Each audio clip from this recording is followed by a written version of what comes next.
check on YouTube. All right.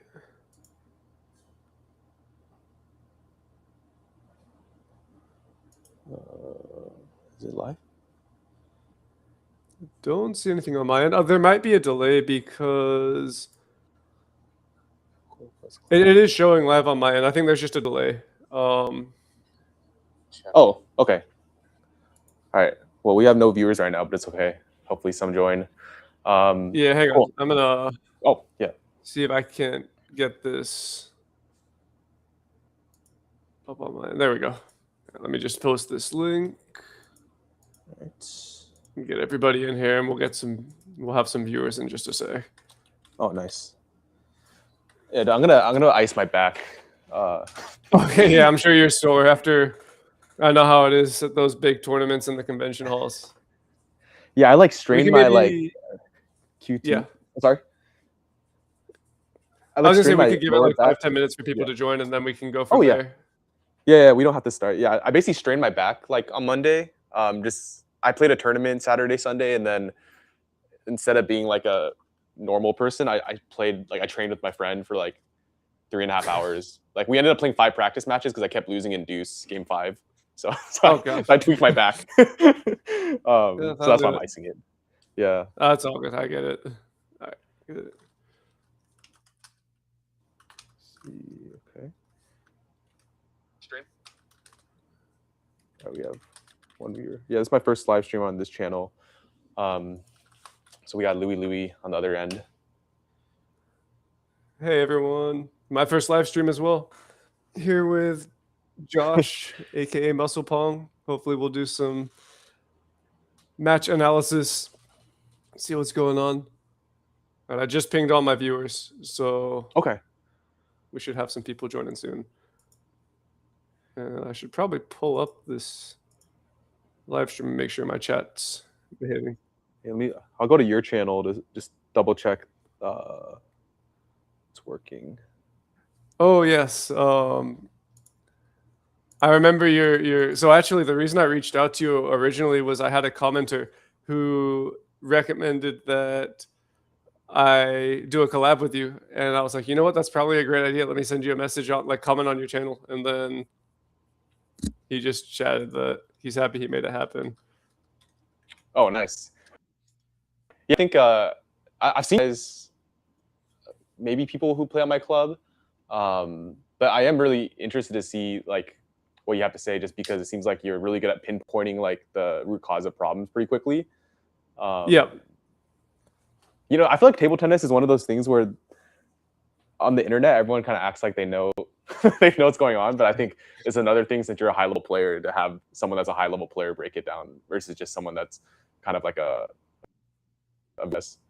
Yeah, for sure. I watched all 3 of the matches. I want to focus on the 3rd one specifically, but it is nuanced, like giving the advice, but there are definitely some things that I noticed throughout all 3. So I'll probably focus on the 3rd one, but then I'll take a peek at the other ones and just point some things out.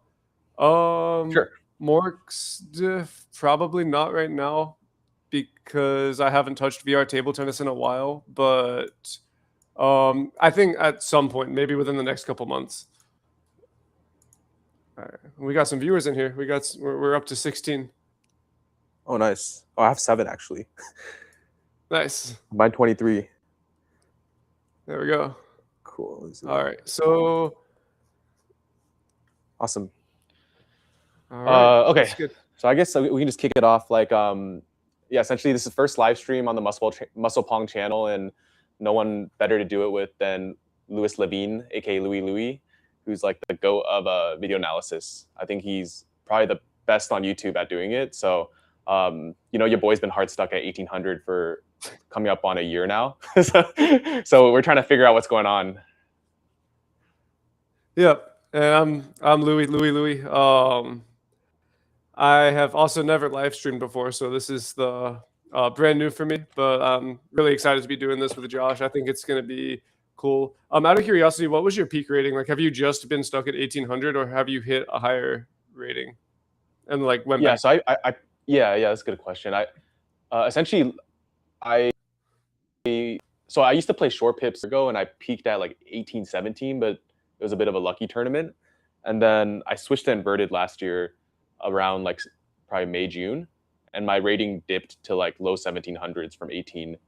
And then towards the tail end of last year, I bumped it up to like mid 18s, and then earlier this year I peaked at 1969. Ooh, nice. But I was only that high for like 4 days because I played a tournament the following weekend and dropped 100 points. so yeah, I peaked at 1969, yeah. But steadily at like low to mid 1800s. Gotcha. Yeah. Okay. Cool. And yeah, I actually saw on your channel, I was looking at some of your older videos. It seems like you've had quite a journey with the equipment. But so you're oh, sure yeah. like double inverted, just standard setup, no more changes. Yeah. Double inverted. I'm like changing between Hurricane and 09C right now, but I've settled with 09C for now. Gotcha. Yeah. Cool. So I guess I should share my screen, or can the viewers? No, the viewers can't see my screen right now. Yeah, let me. I can. You can edit that. Yeah, let's do that. Yeah. Do you feel like it's harder to lift underspin with 09C on your backhand? At first, it was. It's a very different contact point, but now that I'm used to it, I still feel like I can get that effortless timing, and it's okay, but I definitely wouldn't recommend it for most people. Yeah, I know this is late, heavy spin, but it's not too bad, and it's the weekend tomorrow, so y'all can stay up for a little bit. But yeah, I'm on 09C both sides now. Okay. Actually, Willard Pong said that you were 05 for the longest time. Both sides. I was 05 hard. I was Tenergy 05 hard. And okay. I had my best wins ever with that rubber. But that rubber lasts all of 3 weeks before it dies. So I needed something that was a little more durable. So I went to Zaire when that came out, thinking it would be the perfect replacement. It's okay. Then I went to Dignix 05. And I was always against tacky rubbers. I was like, it's not for my game. But I've had so much Chinese coaching now that my forehand is kind of more suited to a tacky rubber. And so I tried it again a couple months ago, and now I'm playing well with it. So, gotcha. Okay. Yeah, I met a 2300 in Texas, and he actually played Dignix 05 both sides. So like, I ordered a 05, but then I never put it on my forehand. Yeah. What I would say with the equipment is just, and I tell it to everybody, like for me, before Zaire came out, I had been using the same setup for 5 years, the same 2 rubbers, no changes whatsoever. Okay. You just you take a rubber, take a setup. If it's good enough, stick with it. You'll get used to it, and don't rely on it to play with you. It might help here or there, like maybe help you 50 points better or worse with some certain equipment, but it's never going to be the reason that you're like winning or losing big matches. It's not like the reason you miss a loop at deuce in the 5th. It's not, oh, I need a slightly tackier top sheet or something like that. It's almost always something more fundamental. But that's true. Yeah. You just described, I change after an emotional loss normally, but that might just be a mental problem as opposed to table tennis. Yeah. Okay, there we go. So I think everyone can see my screen now. It looks good. Yes. Okay. Let me make it a little bigger. Okay. Okay, yes, I will. Okay, I will do another VR video at some point. I know a lot of you have been asking for that. And yeah, the Zaire was really durable. It's the most durable rubber I've ever played with. The 09C is way better than the Tenergy 05 hard, but it's not as good as the Zaire in terms of durability. But okay, anyway, this is the match that you played on June 20th. So this is a really recent match against D, and you lost it 1-3. You said he was a lefty, weird player. Played him before in the league. Lost 0-3 the first time. Then 2 times beat him. Very slow, and then you felt like you had no rhythm. And you were playing passively and terribly, not spinning the ball.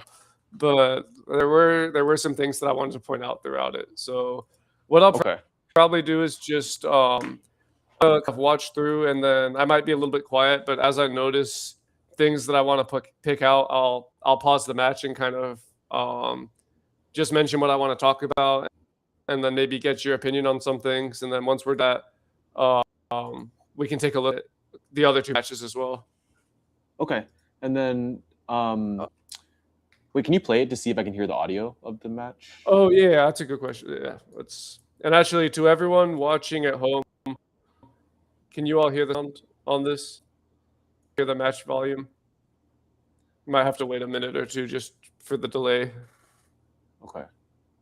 I can't hear anything. Let me see. Uh-oh. The joys of live streaming for the first time ever. It's also like hella laggy on my end. But I don't know if that's just the live stream. Is it laggy for you all at home?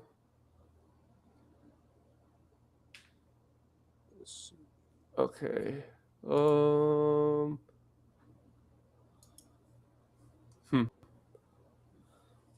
Let me see if because I have it on my. Second, I have it on my computer.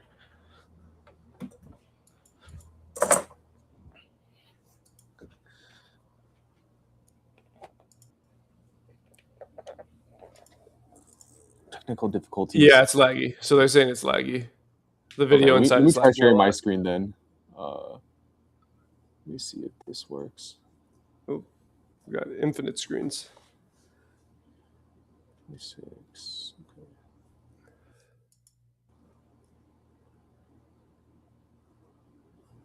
Let me try sharing this.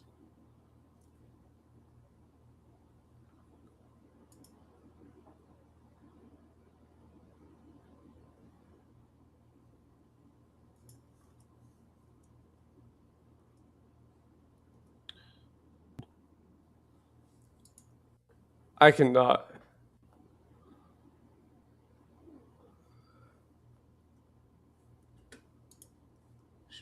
Shit, this is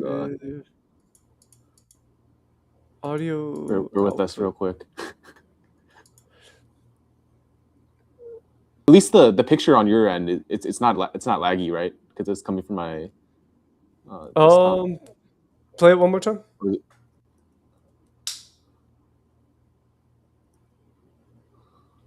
Oh, it's super laggy. Oh, it's super laggy? Yeah. Oh, shit.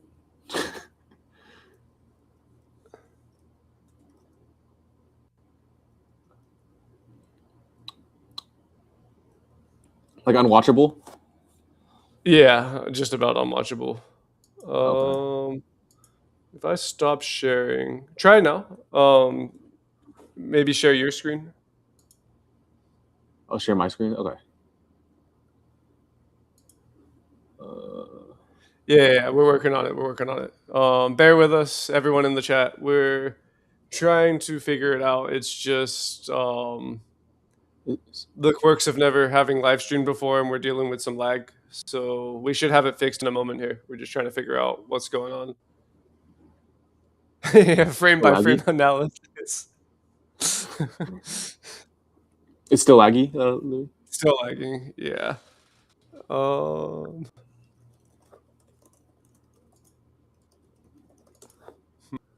Are you using OBS?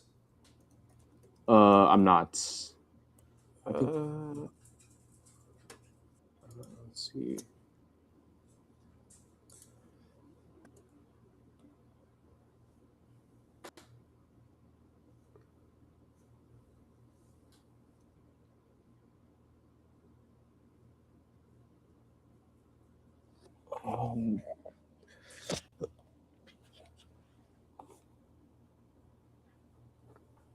Screen.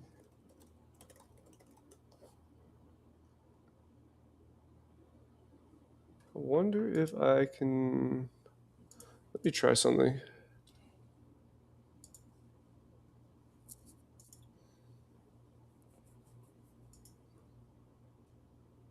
There's an option to share a local video. Maybe I can do that. Okay. Oh, that's gonna take a minute to download. Or do you have the videos downloaded offline on your computer by any chance? Yeah. There's a button on restream. There's like a plus, and there should be an option to do local video. I don't know if that'll be. Okay, let me try that one. Ask ChatGPT. Yeah, that might not be a bad idea. I think OBS might be the better way to stream. Yeah, generally, anytime I've live streamed, I've used OBS. Oh, I've got audio now. Whatever you just did, I've got audio. Is it still lagging or no? It is very upload laggy. local video. Okay, but I've got audio now. So hang on, we've solved one problem. Is there an option to change the quality? I think it's just blurry. Oh. Anytime I've live streamed. See, because I think maybe my internet's bad. I'm at the hotel right now. That could be it. It could be just hotel internet. I would say I could for you to download it, and then we can kind of do the choppy analysis. Because it's not too big. Yeah, I'm trying. It's got 8 minutes left on the download. It's 6.4 gigabytes. Okay. All right. Are you able to control the local video or no? No, but if I download it and upload it myself, I think I'll be able to. Okay, let's just wait for yours. See if we have any luck with that. We can just answer questions for a few minutes. Yeah, chat. You got any questions? Now's the time. Dude, hotel internet is not it for live streaming. No. Yeah. Hey, you live, you learn. True. I guess I could talk about what we were talking about before the live stream. So you had mentioned how you have these moments where you're close with like a 2200, take a 2200 to 5, and then the very next match lose to an 1800, or like struggle against exactly. And that you said that was today, the nationals. Yeah, I guess not to spoiler alert. It doesn't matter. It's gonna come out in 3 months. But yeah. Basically, sorry. I didn't. No, I'm just fucking with you. Like, I'm so backlogged. It doesn't even matter. Like, essentially, I was telling Louis that today I played over 30s, and then my first match was against like a 2190 short pips chopper, and I was up 2-0, and then he reverse 3-0'd me. And then I also went to game 5 with a 1600 player double inverted, and he was up 2-1, and I came back and won in deuce. So I was just asking Louis if it's like normal how my spread is like I can barely beat 1600 sometimes, but at the same time I can put up a fight against like 21 up to 2200 level players. Yeah, and what I had said is basically it's actually a good sign. It's normal. When I had my initial climb, I would often like take a 2300 to game 5, and then I could lose to an 1800 the very next match as well. It's just it means that you can play way above your level when you're on, which means that your ceiling is really high. The potential is already there, and you just need to stabilize so that you never lose to the lower players. But it's completely normal, and having that type of spread is actually a good thing. Someone in my chat's asking why you decided to change from pips to inverted. Oh, okay. I mean, I initially changed the pips only for serve receive because I don't know how to serve receive on the backhand, especially like longer serves that are off the table, topspin, dead balls. So I switched the pips mainly to like chop down on everything. But then when I went back to Taiwan to train for a bit, the Coach Ray told me like, okay, you can brush the ball with your backhand, so there's no reason for you to learn short pips. Because he was basically trying to say that a lot of people should switch to pips because they can't brush the ball or like loop. So that kind of got me to switch back initially. And there's definitely been moments of darkness where I've thought about like anti-spin or weird rubbers in the backhand when my backhand's not working. But I'm pretty happy switching back to inverted. Yeah, I can see it when I watched your matches. Like you're a forehand player, like obviously a forehand player. And then the backhand definitely, it's not bad, but it's punchier. Like I can tell that it's like you may have used pips or something in the past. But yeah, how old are you, if you don't mind me asking? Yeah, I'm 30. 30? Oh, you said over 30. So I'd say you're no problem using inverted both sides. It's the way to go. Okay. Yeah. Physically You know what's speaking. weird is I feel more stable on my backhand, Mhm. but my kill shot, especially like my opening against underspin, is my forehand. But then I'm terrible at using my forehand if we're like rallying. Let's say Yeah. I just use my backhand the whole table. So is that still considered a forehand dominant if I'm like more stable with my backhand, but then the forehand is You're just a 100% weapon forehand that's not dominant. that Like, it's consistent? not like Oh, all of your okay. at 10-10 in the fifth, if someone pushes, you're trying to get your forehand on the ball for the third ball. I don't see you That's true. Yeah, that's right. trying to get your backhand opening in at 10-10 in the fifth. Like you're Right. Never, never. That's never gonna happen unless you Oh, chop off my forehand. I feel like my biggest problem is getting ready for the third ball. The ball goes somewhere else as opposed to what I wanted, and I can't adjust. What's the best way to practice? There's actually a couple ways. So I've been coaching a summer camp for the past week or past 3 weeks now, actually.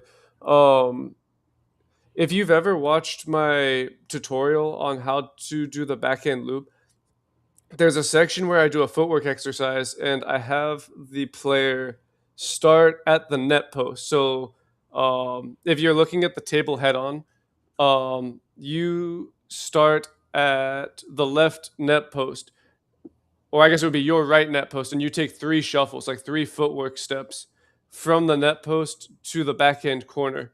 And as you're doing the movement, you're watching the opponent's racket like a hawk to try and find the ball. And if you use this movement, even if the player feeding the underspin gives you subtle variations or even major variations, because your body is already moving, you'll naturally adjust and find the ball and move to the right spot and be able to essentially adjust to any variation in spin and placement. If you were to try and stand static where someone was to push and loop, you'll miss not most, but you'll miss a very high percentage of your loops. But then if you actually start in ready position or start away from where the ball's going to go and try to get to where the ball's going at the last second after you find the ball, you'll notice you actually land a higher percentage of the loops. And then the second thing is Mm. when you're for I'd say like 95% of players expect backhand react to forehand when it comes to reacting to the third ball. It's very, very easy to sit on your backhand and then the ball surprises you to the middle of forehand. Just bring your paddle out, move your feet, and adjust. It's extremely difficult if you're sitting forehand to pull your paddle all the way across your body and then play a backhand. So yeah, trying to do random placement after my serve. Yeah, and then in practice, of course, it's better in practice. It's like um like yeah. Let me see. My video's almost downloaded. Okay. So it's got 36 seconds left. Yeah, if you over prepare for the forehand loop, you get a worse backhand shot. That's just how it is. It's interesting because I think forehand stroke, I found that, or even backhand, like any stroke, let's say it's like a single point, it's actually easier to prepare at the last second versus like if you like bring your paddle back and then you're there early. Kind of going back to your It's point hard about because how. it's there's a the neuroscience, like the human reaction time is limited. The fastest Yeah. reactions in the world, you can maybe react at 150 milliseconds, 200 milliseconds if you're like around that time, maybe slightly faster if you're like a freak of nature. But if Right. you're already moving, there's actually there's a biological bypass where essentially your brain bypasses the actual conscious reaction time and your hand can react in 60 to 80 milliseconds, but it can only do that if you're already moving. If you're starting from a static position, Oh, you have to essentially start from a stop. You're always going to be late reacting, but right. your hand can automatically adjust within 60 to 80 milliseconds, sometimes faster if you're already moving. That's Very why it's moving. hard from a That's static. the rationale with with like bouncing, like kind of like always moving between strokes too, Yeah, right? it's similar. Although actually, I wanted to touch on your bouncing once we get one of the matches. Your the way you Okay, yeah. prepare for your serve receives. But okay, it's downloaded. So let me see if I Oh can. yeah, I haven't found anything too smooth yet. So yeah, Okay. I'll be good. Oh, local video. I'm sure my My device can handle it. All right, I'll answer. What happened to Coach Richard? Why did I change coaches? Do I think it helps to do I think it helps to change coaches, or do they give conflicting advice? Uh, yeah, I just wanted to kind of change things up with the coaching, just to try something new. I was doing mainly group lessons with Coach Richard last year, and then not many one-on-ones. And I think my take on group lessons is they're good if you have one-on-ones as the base, and then group lessons just to get repetitions. But if you're only doing group lessons and your form still needs a lot of work, such as like myself, then it can kind of backfire and reinforce bad habits sometimes. I do think that like getting too many coaches is not a good idea. I do it partially for content, but then also because I'm like a EJ, right? So obviously it bleeds into like coaches, but it's definitely better to just stick with like one, maybe two coaches, just because they often do contradict each other. And then the thing you'll notice about like high level coaches is they're a bit like territorial about their way of playing or way of coaching. So I've learned the hard way, like not to be like, oh, this coach said this to like a different coach, and then it gets kind of awkward. You got to take everything good So I coaches would say say with a if grain you, of salt. yeah, it's also nuance as well. Like I remember, I won't drop specific names of coaches, but there was like a big debate about the backhand, like whether you should hit it like with the like should you learn the backhand doing that like the freaking full swing torso twist, or should you just learn it as a small motion and then eventually get it bigger? I had like two coaches that like one coach started with the big swing and then the other coach started with the small swing, and there's like a huge great debate over like backhand technique for a while. So like as you said, like I think just take everything with a grain of salt is probably also another thing to keep in mind with coaches. The fundamental thing is can they help you produce a shot that works? Zhang Jike said it best. I've watched a lot of his videos, and it's you can have the ugliest technique and it's effective, and you can have the prettiest mechanically perfect technique and your shot never comes close to the white line and everyone counters it. So it's about using your body to create a shot that works, whether or not it looks ugly. Okay, I think I got it here. So are you able to see that on your end now? My video? Yeah, it's a bit blurry, but I think it's less blurry than what mine was, so we can just go with this. Okay, I might be able to up the quality. 1080p. Actually, so it's about using your body to create a. Let me see. Might have gotten good. They look actually pretty clear on my end. Okay. So we can probably. How does that look to everyone at home? Everyone watching? How does this? Let me play for a little bit. You all can tell me if it's lagging or not. Oh, I can't change stuff. Okay.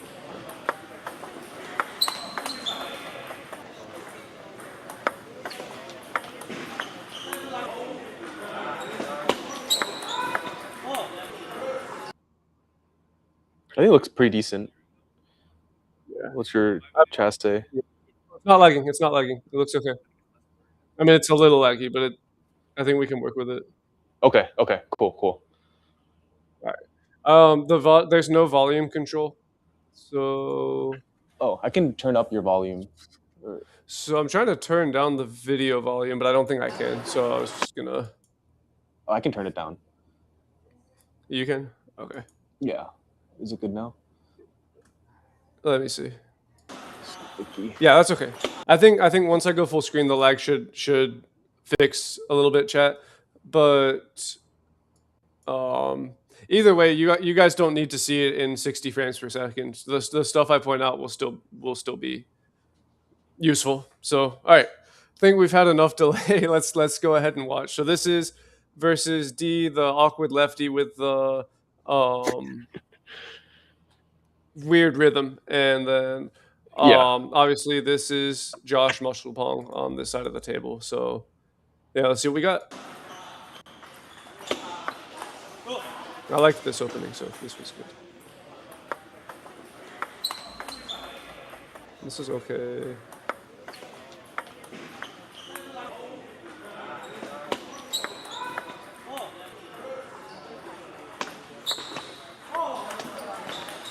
That's okay as well. The technique's a little weird, but it's not bad.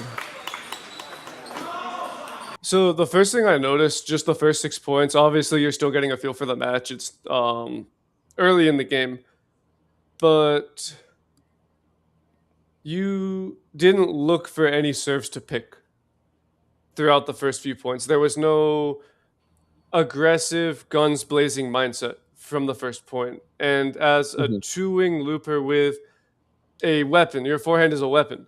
Your mhm, forehand is good, especially early in the game when your opponents may be a little cold, serves might be a little loose.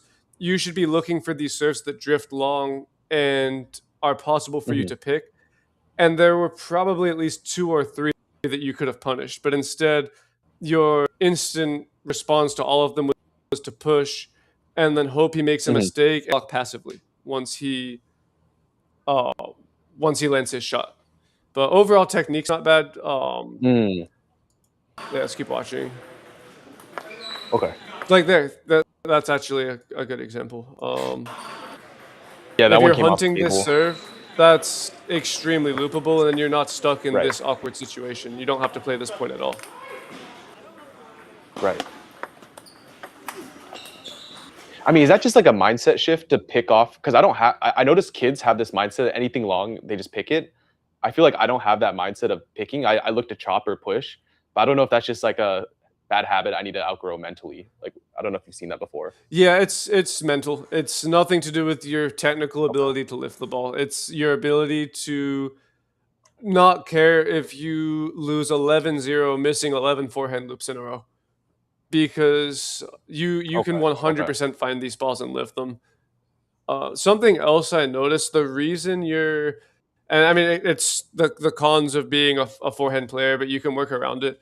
The reason Mhm, you're so out of position is because you're hunting the forehand so far left of the table. So like, yeah, you kind of, it's not this point, it's the point after. I think you get beat a few times very wide out to the forehand, and you almost feel like you have to cross step Oh yeah. instead of just using normal footwork. Your serves are good. I like your serves. Right. I appreciate it.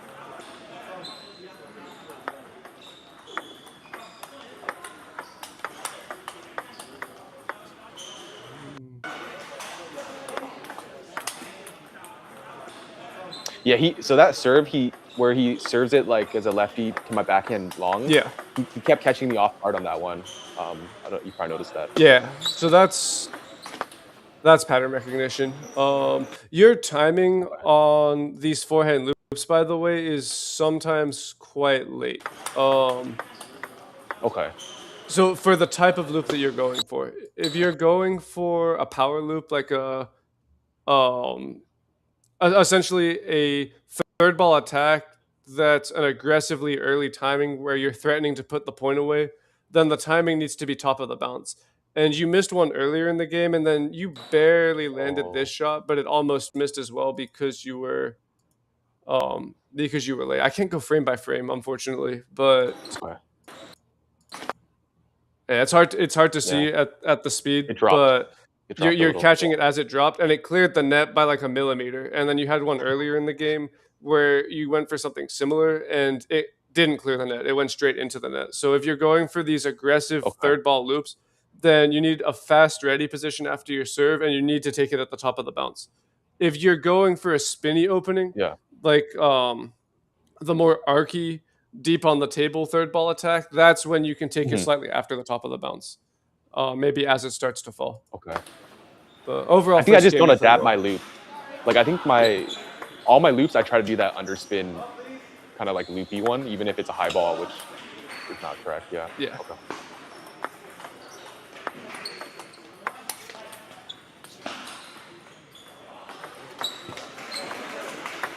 that's good. Yeah, first game overall was good. Main Okay. thing would just be, um, yeah, the technique and some pattern recognition. Let's keep going. He has very good serves as well, by the way. His Okay. service action is very deceptive. I would probably give him. He's playing like an 1800. Okay. Okay. So yeah, this like game one, he's catching you with the serve to the back end. This is Mhm. where like the pattern recognition becomes more important. You have to kind of forget about what the normal player is most likely to do and think about what he is most likely to do. You've been beat several times by this long fast serve on the backhand. So mentally, this should be your first idea. First idea, don't get beat by this long serve to the backhand. Prepare for the long serve to the backhand. React to everything else. Because you're good enough to, if he decides to go short, you're good enough to react to that. If he goes long to your forehand, you're good enough to react to that. But if you're still only thinking about these balls, you're going to get caught by this a lot of them. Oh, I see. I was trying to react to his wide to the forehand. Yeah, okay. Serves are good. It's really nice. Great serves. There you go. Better. Paddle too low. No need to drop the paddle on those balls. Okay. Just keep the height of the ball should start height of the paddle should start the height of the ball. And then just you don't need to go under. Okay, got it. Yeah, no need to drop. Imagine someone like you're playing a 700 rated player.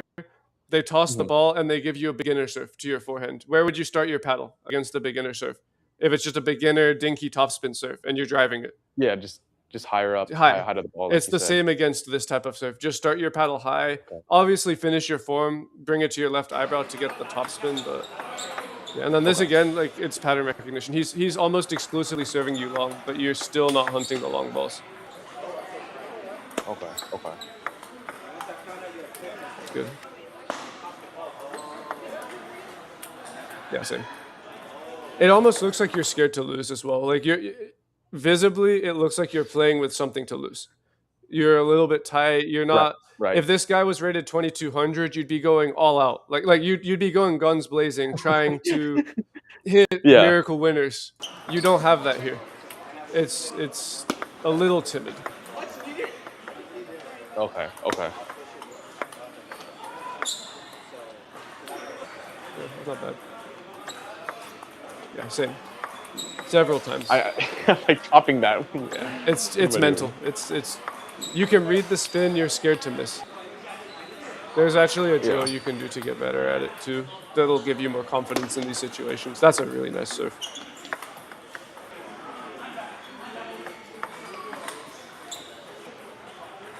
What's the drill do you recommend for? Because it seems like I just have lack of confidence serve receive, especially long serves. Like, do you just recommend someone feeding different serves? Because I don't train that too often. Or what do you recommend? So I should have recorded it today while I was at the club. It sounds really easy. It's not. I'll bet $50 that you'll miss the first one. You take a ball, place it on the table, roll it to yourself, and try to lift the ball from a roll over the net. So maybe I can visualize it. So like you literally take a ball, like place it right here, slowly roll it so that it's like rolling at 1 mile an hour towards the end of the table, and try to lift that ball. Or your camera's off actually. Oh crap, my camera is off. You can't see my.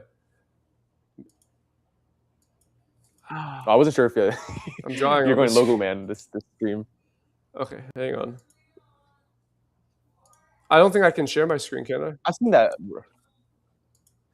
You can, yeah. Entire screen share. Oh. Oh, well. Okay.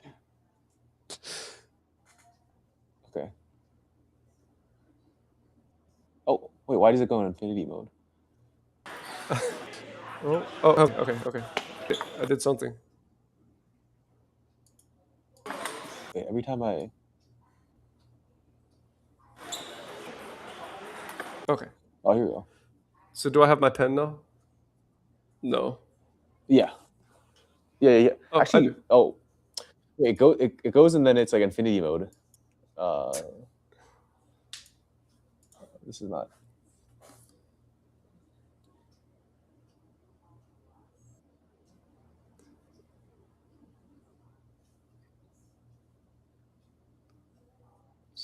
Are you sharing? Here, let me actually get out of this.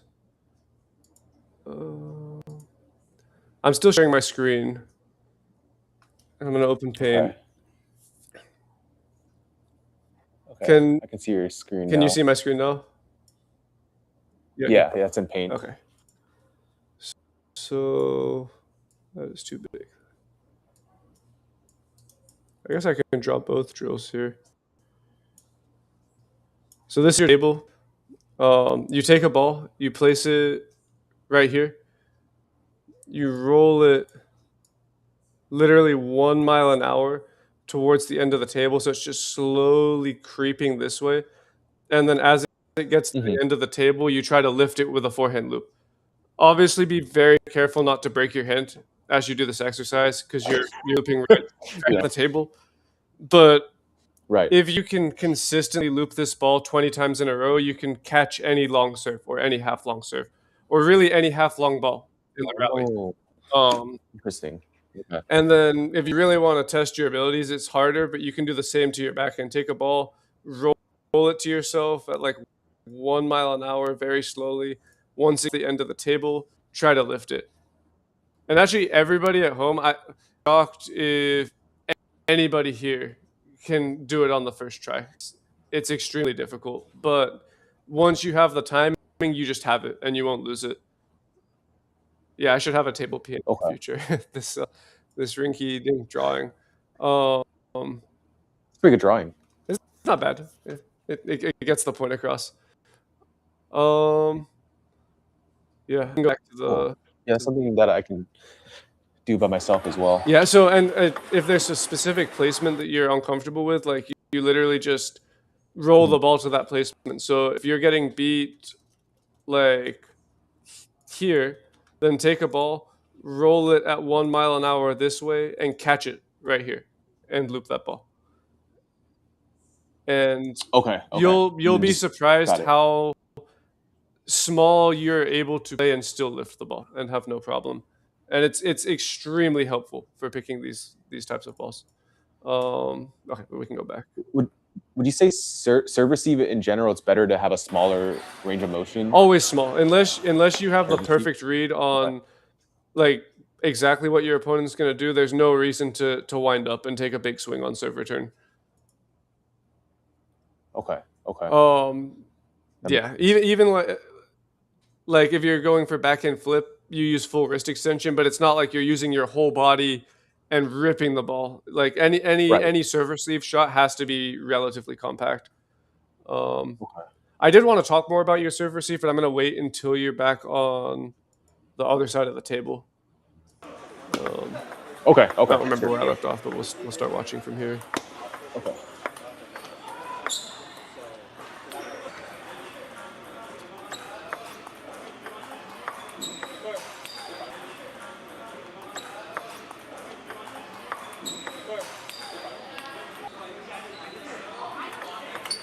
There you go. That's a good one. You're expecting it. That's all it is. That's so passive. Yeah. What's your? You don't have a plan. What's your like? On all these passive balls, it's because you don't have a plan. I feel like at one point my plan was maybe not this game, but once I started losing, I was trying to pin his backhand. But I don't think that's a good plan in hindsight because he's pretty consistent. I think it was okay. Let me see. There you're late again. That's why you missed that in the. Yeah. Okay. That's okay. That's a good I gave him the same serve. Yeah, I can leave that. Okay, so here's what I wanted to talk about with the ready position.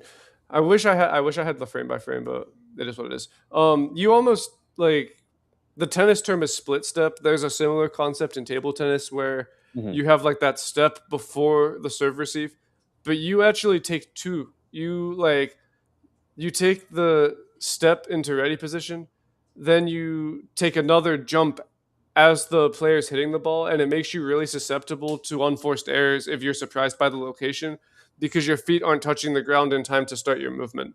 So how you do your split step is fine. Like you could, like some people start with their left leg way forwards and their right leg back, and as the player serves, they bring their right leg forwards to get into ready position.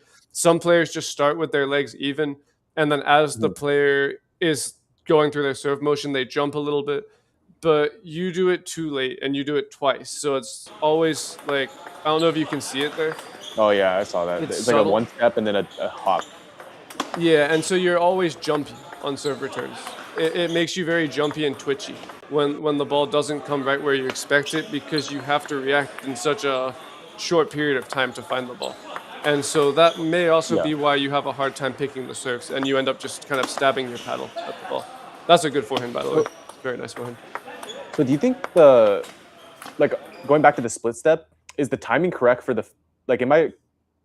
I'm probably too early on the first step and then too late on the second step, right? So it might be a in between one step, if that makes sense. Yeah, I think your timing on the first step is just a little early. If anything, if you want to jump more than one time, if you ever watch the LeBron brothers, especially Felix, he Mhm. takes like 7 steps, like 7 bounces as he's Yeah, getting yeah. ready for his serve receive.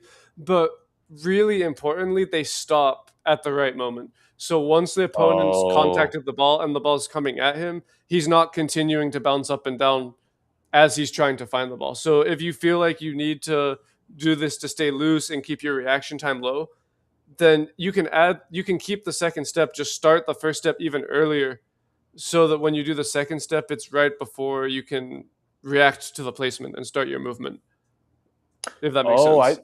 I've always bounced like I've always timed my bounce to be when they contact the ball, but it sounds like that's too late because I'm already That is too late. in. Yeah, if you Oh, bounce okay, when they okay. contact the ball, how can you react to a long fast serve?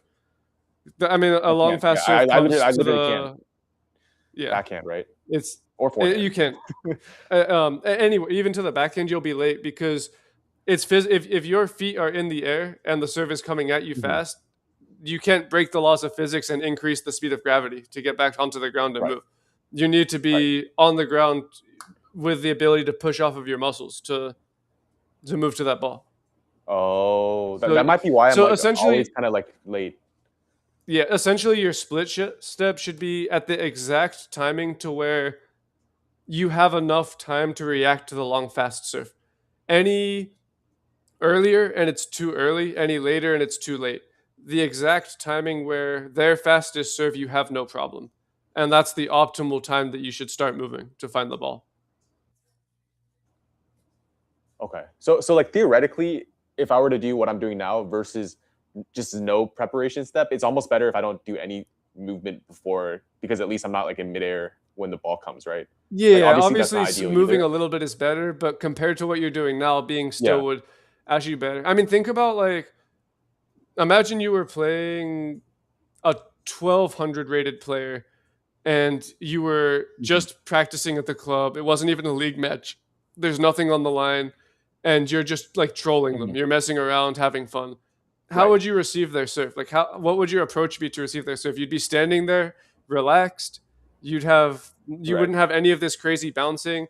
They'd try some crazy Right. serve and you would probably just rip it with no problem, even if they pull off Right. their best serve, Right. because you just like you're not going to be jumpy and twitchy wherever they go. And you need to maintain that even at these higher levels. The ability Okay. to just Okay. That makes react to sense. wherever the serve comes. But all Okay. right, let's keep going. Okay. Yep. Let's see.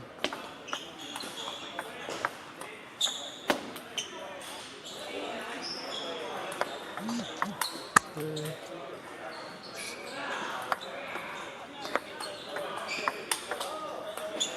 Not bad. Late on this forehand. Okay, and then this point, in my opinion, is inexcusable. This is your worst point of the game, in my opinion. Oh, did I lose you?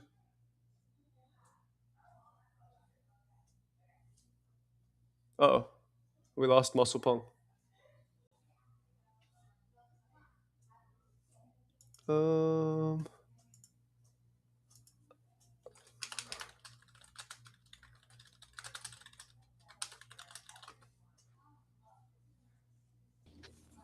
Sorry, I'm back. I have to go to oh, the there you go. bathroom real quick. Sorry. Oh, Oh, you're good. which point? Which point was excusable? If you mind, I just heard this point's absolutely unexcusable. Okay, so throughout this game, so you do have a run of unforced errors. This point, your Yeah. timing's Okay. late. This point, I think, is inexcusable, and the reason I say that is, um, you've done this serve several times, Okay. and he's given you this same response several times in a row. and Right. yet you still don't have an answer. You know before you do this serve, you're going to get this slow, low quality loop that lands somewhere in the backhand corner. Oh god, I don't have my pen. But you still don't have any preparation for it. There's so much. Right. He excused himself. um, um, yeah, so you have so many options there. Like there has to be some combination you go for off of that serve. Your forehand's a weapon. You could serve. You could step around early to punish that. You could serve and just confidently set up the backhand punch. Just something that shows that you were expecting that ball and ready to punish it. But instead, it's just like nothing after Yeah. the serve, Yeah. and just a miss into the net, and then you look surprised. But you've seen that response so many times, so it's purely mental because you have the shot to win In there. the Yeah, past, go when ahead. I beat him, I would just step around that and use my forehand and kill it. But for some reason Yeah, here, I'm I'm not doing that. I don't know why. Like, okay. you're too scared to lose, and you're. I think all that you're thinking about right now is I can't lose to this guy. Like you during this match. I Yeah. don't know for sure, but I don't know. Do you You think that look a little bit happens? tight. I, when I go up against better players, like even the guy today that was 2190, when I was up 2-0, I was just thinking about the point adjustments. And Yeah, then I got really that's tense and normal. started just missing. Like, okay, that's just like, then Yeah, so I feel like when I you're mentally start losing, you go yeah, from a state of trying to win. When you're trying to win, it's a different mental state to trying not to lose. When you're trying to win, you're actually thinking about the game. You're thinking, how can I mhm, punish this shot? How can I get my right, game in? How can I right, prevent him from playing his shots? When you're trying to protect your lead, or like you have this mental state of I can't lose, it all becomes defensive and right, passive, and like I hope he makes a mistake because I need to hold on to my lead. And the second you have yeah. that mindset, it's hard. But that comes with experience. I mean, when did you start playing 2022? Yeah, like end of 2022 is my first tournament. Yeah, it takes time. I mean, it takes a Okay. lot of tournaments. Eventually, you get to a point where it's like, I've been here 50 times. I really couldn't care less if I win or lose. And once you have that mindset, obviously you still care if you win or lose, but it like you can at least get yourself into a mindset of thinking about how to win instead of a mindset of, oh, I have to hold on to this because it's everything. And Right, right, that right. will get That's better like with a time. scarcity mindset. I I Yeah. guess a follow-up question is on that topic. I've talked to like a club member before who he doesn't play many tournaments. Like he plays maybe the average amount, like probably 6 to 8 per year. And I've kind of been playing like a circuit. Like I've in the past 2 months, I've played maybe like almost a tournament every week. And he actually told Oh, me he wow. thinks I should play less. But he was basically saying like, oh, when you play so many tournaments, you don't have that same fire to win every single match that you would have if you played less. But I found that by playing more tournaments, I'm actually a bit more clutch in game fives against like lower level players, or just basically what you described of, oh, I've been there 50 times. Like I've started seeing some patterns. Obviously, I Yeah. don't think a tournament every weekend is sustainable, but do you err on I like don't, encouraging your students to play more tournaments or less tournaments? I don't see any problem with playing more tournaments. I say if as long as Mhm. you're physically and mentally prepared for it, go for it. Like, what are you? Okay. What like? It's not exactly a tournament, but I play a rated league every week, and I don't see much Mhm. difference between that and playing a tournament. It's like it's practice. Yeah. Not it's real matches that you're playing with rating and money on the line. And I'm doing that every week. If it was a USATT tournament instead of a league, I'd probably still play it every week. Um, Yeah. Yeah. I mean, uh, I play the same thing you do, like a rated league if I don't play a tournament. So I figured it's the same thing as well. yeah. And you can also like if you're playing a tournament every week, you can start treating some of them like practice matches.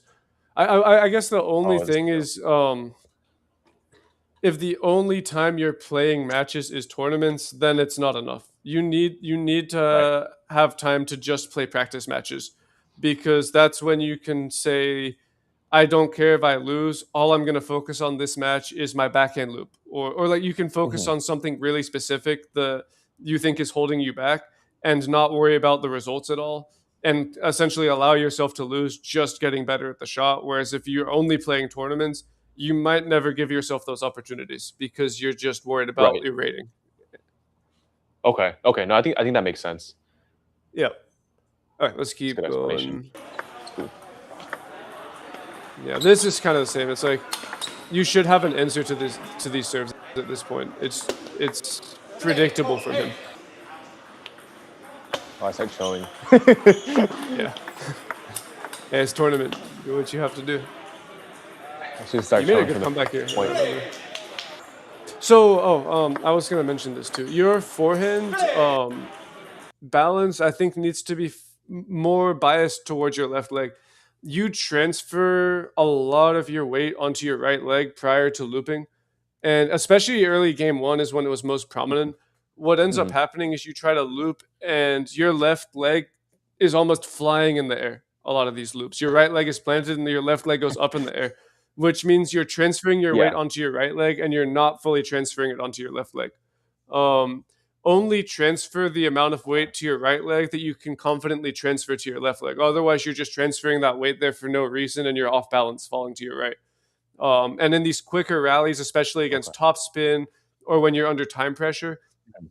you really don't need to pull much weight back at all. You can sometimes even stand 50-50 or like 60-40, 60% of your weight on your right leg, 40% on the left leg, and then just use Mhm. that weight and transfer. And you'll feel really balanced. Oh.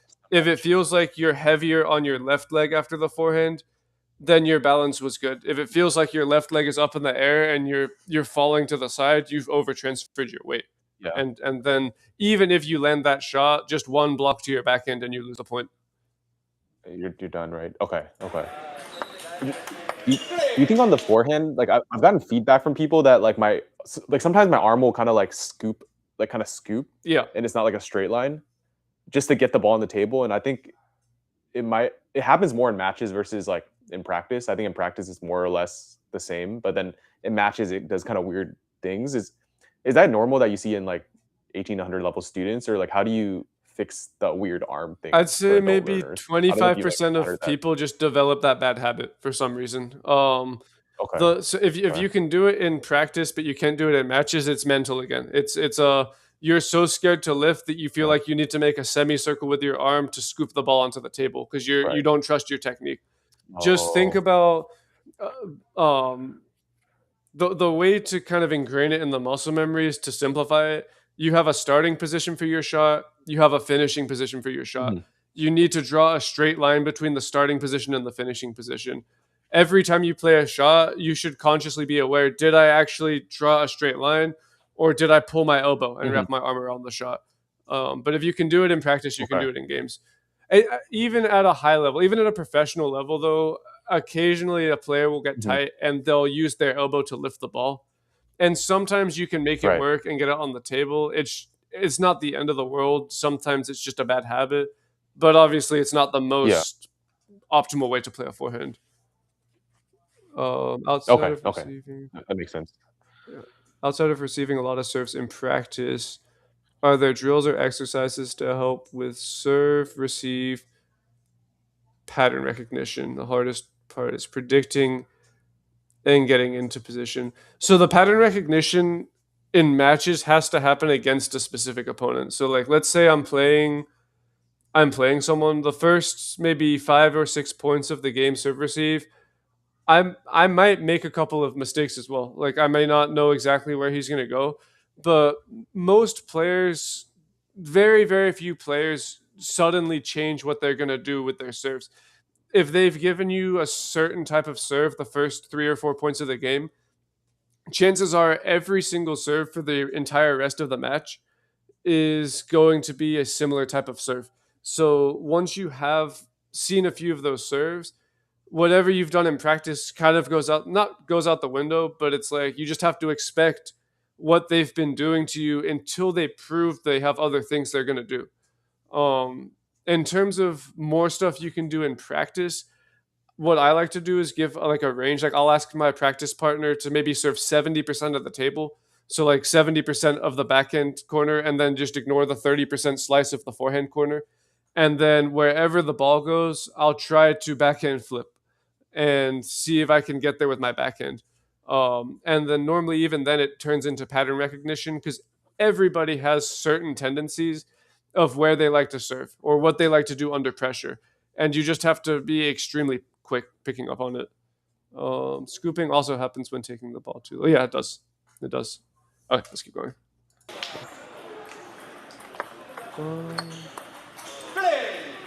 That's good. That's nice timing on the loop. Same. Do you see it? Yeah. Yeah. I should have. There's not enough length. That's good.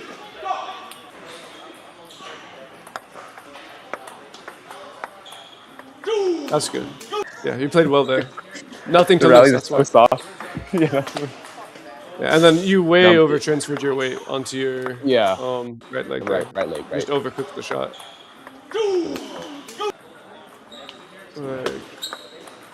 Now this is a high ball. Your paddle should start like this ball is feet over the net, several feet over the net. All you need to do is meet the paddle to the ball and slap it. I think you give him too much credit for the quality that he can provide. He hasn't blasted a single ball past you other than when you've given him really loose balls. He's not pressuring you much with the spin. You're over respecting what he can do and how much backswing you need to generate power. Like you're physically strong. You don't need this massive backswing to generate your power. You can meet the ball to the paddle and just generate your power from there. Like your paddle went behind your down from there. Yeah. Okay. And then here, this is actually not bad. That's tense. High ball again. Okay. But the rally lasted too long. Sometimes you're just in a mindset where your plan A isn't working. So like you're an aggressive player, but you just can't get your forehand on the ball. You need plan B. So maybe your plan B is to play a little bit more defensive. But playing defensive doesn't mean hit the ball just somewhere random on the table and hope the opponent misses. Like push with some purpose. Like I guarantee one deep push long to the forehand corner, he probably chases the ball down and misses outright. Jam him to the middle, like not just a passive, I'm going to touch this ball and hope for a mistake. And actually, you do it well for the first 2 points, but you could have probably won the point just even playing passively with a stronger serve receive in terms of the placement. If you're going to push with quality, push with some purpose instead of just random. Right, instead of just randomly. Yeah. Like that one was good. That was a good backhand push. Then you have a good chance here. Playing a move. This rally felt so awkward. It just felt like I was just tapping the ball back. Yeah, you're tense. At his rhythm.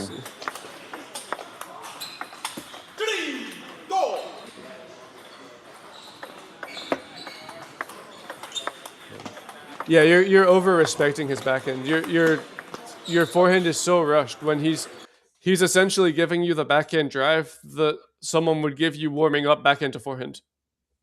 Like when you were warming up with him back into forehand, that's the shot he was giving you, and you were looping it. So it's just recognizing it's not that much.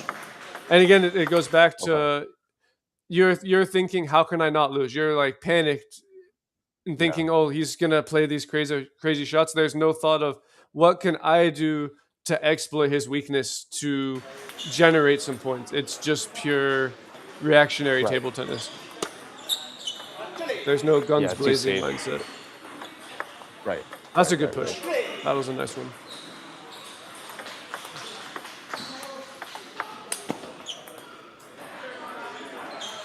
So often.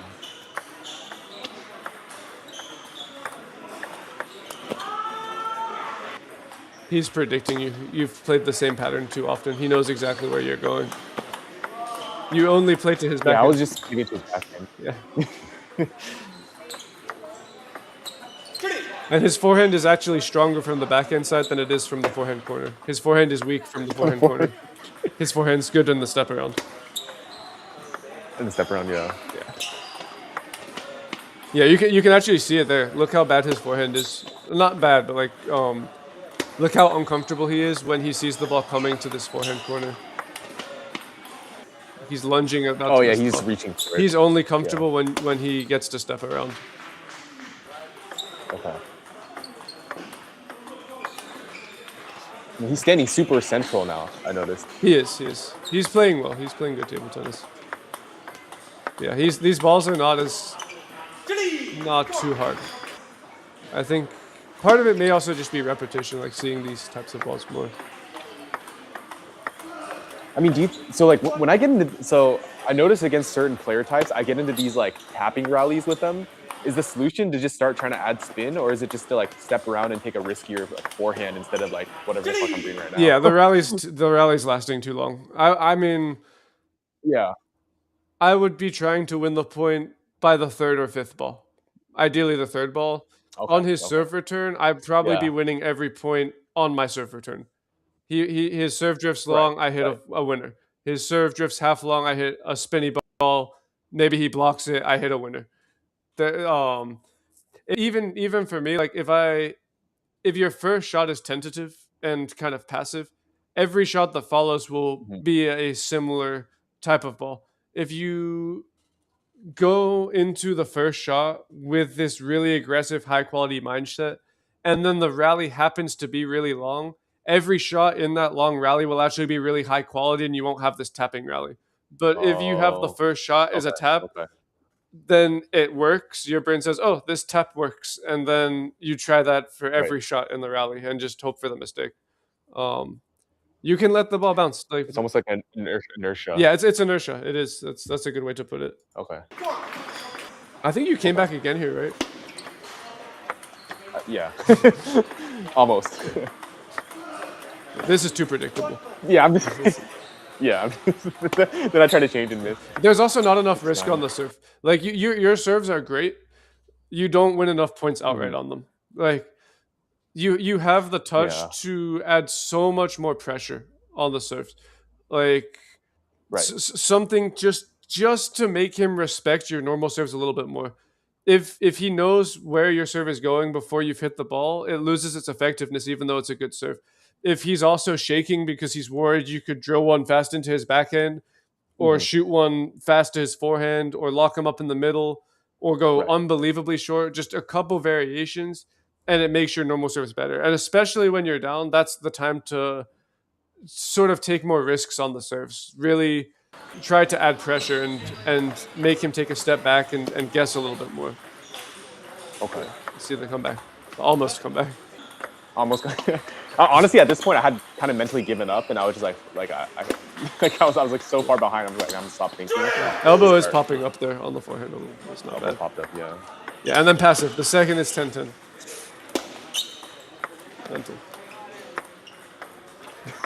10-10. He should have won this point. Yeah, he should have. But just tapping it. 11-11. I don't know why you're not expecting that serve though. He's done that I also have a bad times. habit of I also recoil. Like I don't know if you noticed, it's like an axe. I'm like doing a tomahawk chop, which is like the worst possible scenario. It's because you're not prepared for the serve. If I said let's have a private lesson, and I said okay, we're gonna do 10 serves to that spot, and I told you that they were going there, you wouldn't go for tomahawk chop. You'd loop your forehand. It's just you're not expecting it, and you're throwing your hand at the ball with whatever you can. But every player, literally every player, has ways they play under pressure. If he's given you a serve once that he uses under pressure, you have to know, okay, that's how he likes to serve under pressure. And just, it should be a mental, that's most likely where he's going to serve. That's a good serve. Oh, and then and then that one just that's so depressing. It just hits the net and then it goes out. Yeah. And I apologize for any noise. There's fireworks going on outside, so. Oh, no worries. It's not too bad. So that is the main one I wanted to look at. And then I do want to, if you have time, I can look at the other two. Yeah. I think it's for sure. Also, like these will probably download. I click download, so then you can at least clip it if you need footage. But I am curious about the medium pips guy who reverse 3-0'd me in game. Yeah. Okay, let's take a look at that one on game 5 at least, because that one loss killed my whole turn. Like I had lost 12 matches that tournament and I didn't win a single one, but a lot of close games with higher rated players. But this one loss just killed my rating. Gotcha. And when I was beating him, Yeah, it felt so easy. Like I was like, this guy's not that good. And then he started getting momentum and making crazy shots. So I don't know. Like when I yeah, was beating this guy, I actually was kind of nonchalant, not really trying. Like I wasn't doing like crazy shots. I was just like very like controlled and nonchalant. calm, Yeah, nonchalant, and I was like killing him. Like he had no chance. Like it yeah. felt like I had full control. Then he started coming back, and I got nervous. I think. Gotcha. So this one says I should have downloaded it already. It says it'll take about 10 minutes to download, and then I should be Okay. able to. Okay. Yeah. It's not That's too the late match on I your end. watched the least of. I watched a lot of your match against the normal guy, and then I The watched normal that guy. match. I've only like the normal double wing looper. I think that's the least The interesting hug. because I felt like that guy was underrated. Like his rating was He is. 1600, He but was the way he very was underrated. playing, so I feel like that's not like it might be more interesting to see this me The choking medium to pips that one. Yeah, we can do 1600 that. the medium pips guy. And I haven't watched much of it, so what I say will just be like what I see. Any Okay. questions about the first match in the meantime?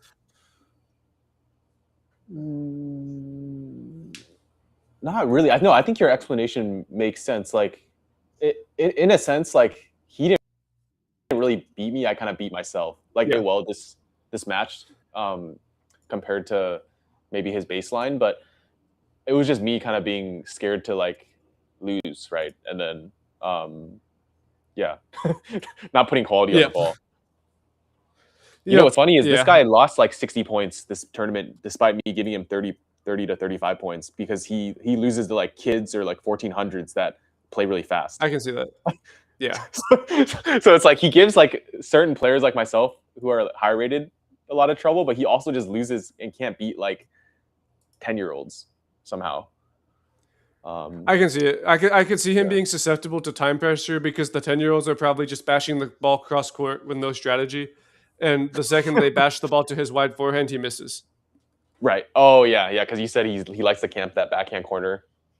Yeah, he's slow, and even if he gets that, they like his build naturally, and with his technique, he's going to be very susceptible to players who can go side to side, like switching back and forehand.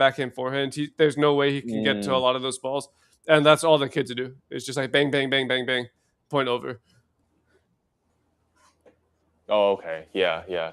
I mean, he was claiming afterwards that he was looking at where I was standing and then serving. Maybe that actually works, but I felt like I was standing in the same spot every time. Yeah, no, I My don't buy receipt. that. There's no way he was. Maybe a little bit, but even if he was, you could still read where he was serving because he only had a Right. couple serves he was going to. Okay. So basically, like I think the takeaway is this loss wasn't really like a technique thing. It was more of like a mental loss where like the mindset just wasn't correct and like Yeah, decision making technically, was and off. I'll probably type some notes after, or maybe at the end of the live stream, but mainly mental. But technically speaking, I'd say you need to focus on not over transferring your weight to your right leg Hmm. against top spin balls. Um, Sometimes when you step around with your forehand against backspin, your timing's late. If you're gonna go with the late timing, try to spin up a little bit more.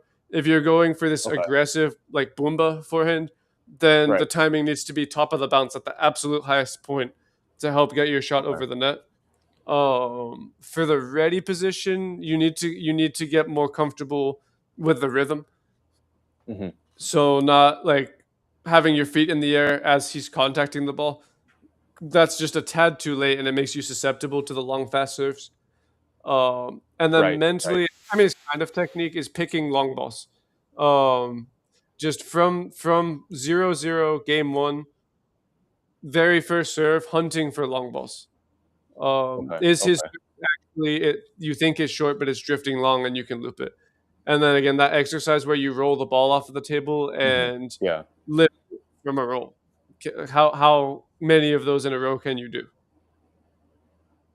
How do you deal with those long balls that are like very like the 1600 I almost lost to today at nationals? He had a hook serve that it was like one of those really fast ones where like honestly borderline illegal. Like I couldn't really tell what spin Yeah, was on it, but it's like I think it bounces really close to the white line so that it shoots forward.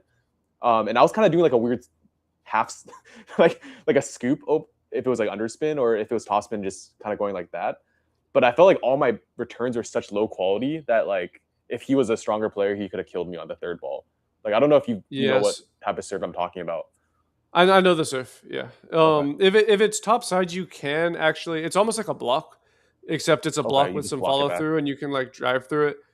Mhm. And then as you get the feeling for the ball, you'll naturally be able to add more and more to it. If it's Mhm. underspin, you essentially have to limit test on it. It's the type of serve, Okay. especially if you can't see the contact. It's better to rip the ball and miss out than to be tentative and miss it into the net. If you take a big swing at it and Uh, miss out, and then you get the same serve again, you'll almost certainly land the second ball because you'll have feeling. But if okay. you're tentative, then yeah, it will not work.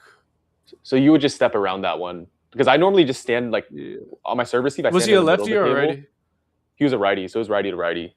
Righty, hook It was serve. coming to the backhand middle, like in the middle, but then slide to the left.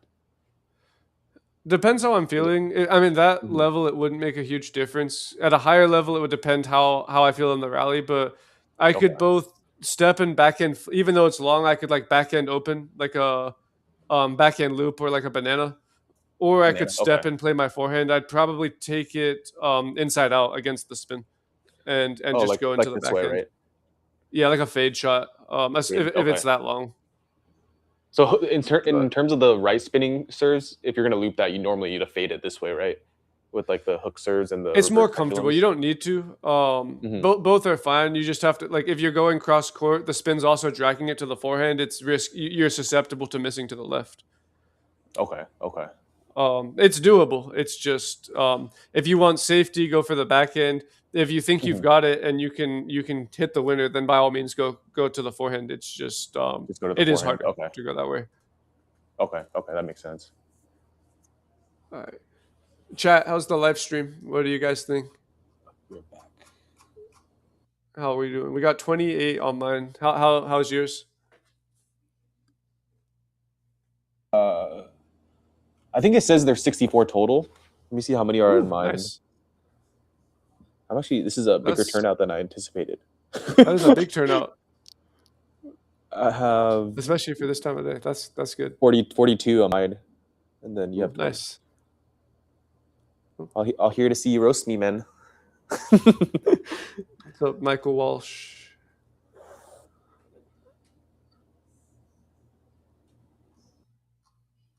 All right.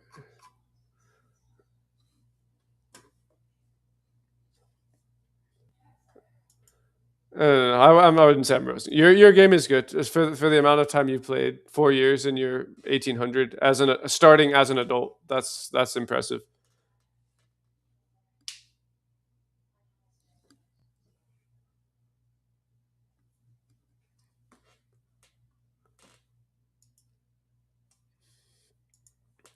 Chat. I do have a lot of content planned for.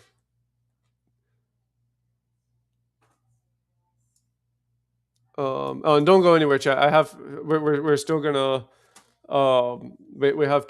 we have two more videos we're gonna take a look at. And I think one of them will be a little um more interesting with the medium pivots. But no, I have a lot of content planned. I have some more shot and drill tutorials that I might be doing. I have a VOD review coming. I have a video coming on boosting that I'm going to talk about. I might essentially do a part 2 to my equipment guide video. Um, I have a Q&A video coming, so definitely stay tuned. There's lots of stuff coming up, and I'm still taking suggestions in the Discord server. Do you have a Discord for your channel for Muscle Punk? I don't actually. I'm just in yours asking equipment questions here and there. Yeah. But yeah, no, I appreciate the kind words about the progression. Like sometimes it feels like I progress slowly when I compare to like, especially like Chinese people who they played as kids and maybe learned fundamentals as kids. Then they learn as adults, and their progress goes from like 1500 to 2000 in like 1 or 2 years. Yeah. Um, but I think I have to acknowledge that like my fundamentals are I have to unlearn a lot of bad habits essentially. So it's Yeah. a bit different, It, I it's guess. it's it's it's I'm sure extremely you've seen hard. both cases. Kids have neuroplasticity, and it's just like Oh, okay. And adults can still improve. Like adults can still get crazy good. It's just it doesn't happen instantly the way that it does with like a kid. Sometimes you teach a kid a shot and they just have it on the Mhm. first or second try. Um, Right.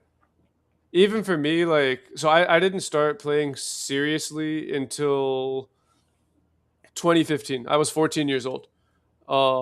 I went from 900 to 1800 in 10 months. But I had when I was really young, like 4 or 5 years old, I had held a paddle before.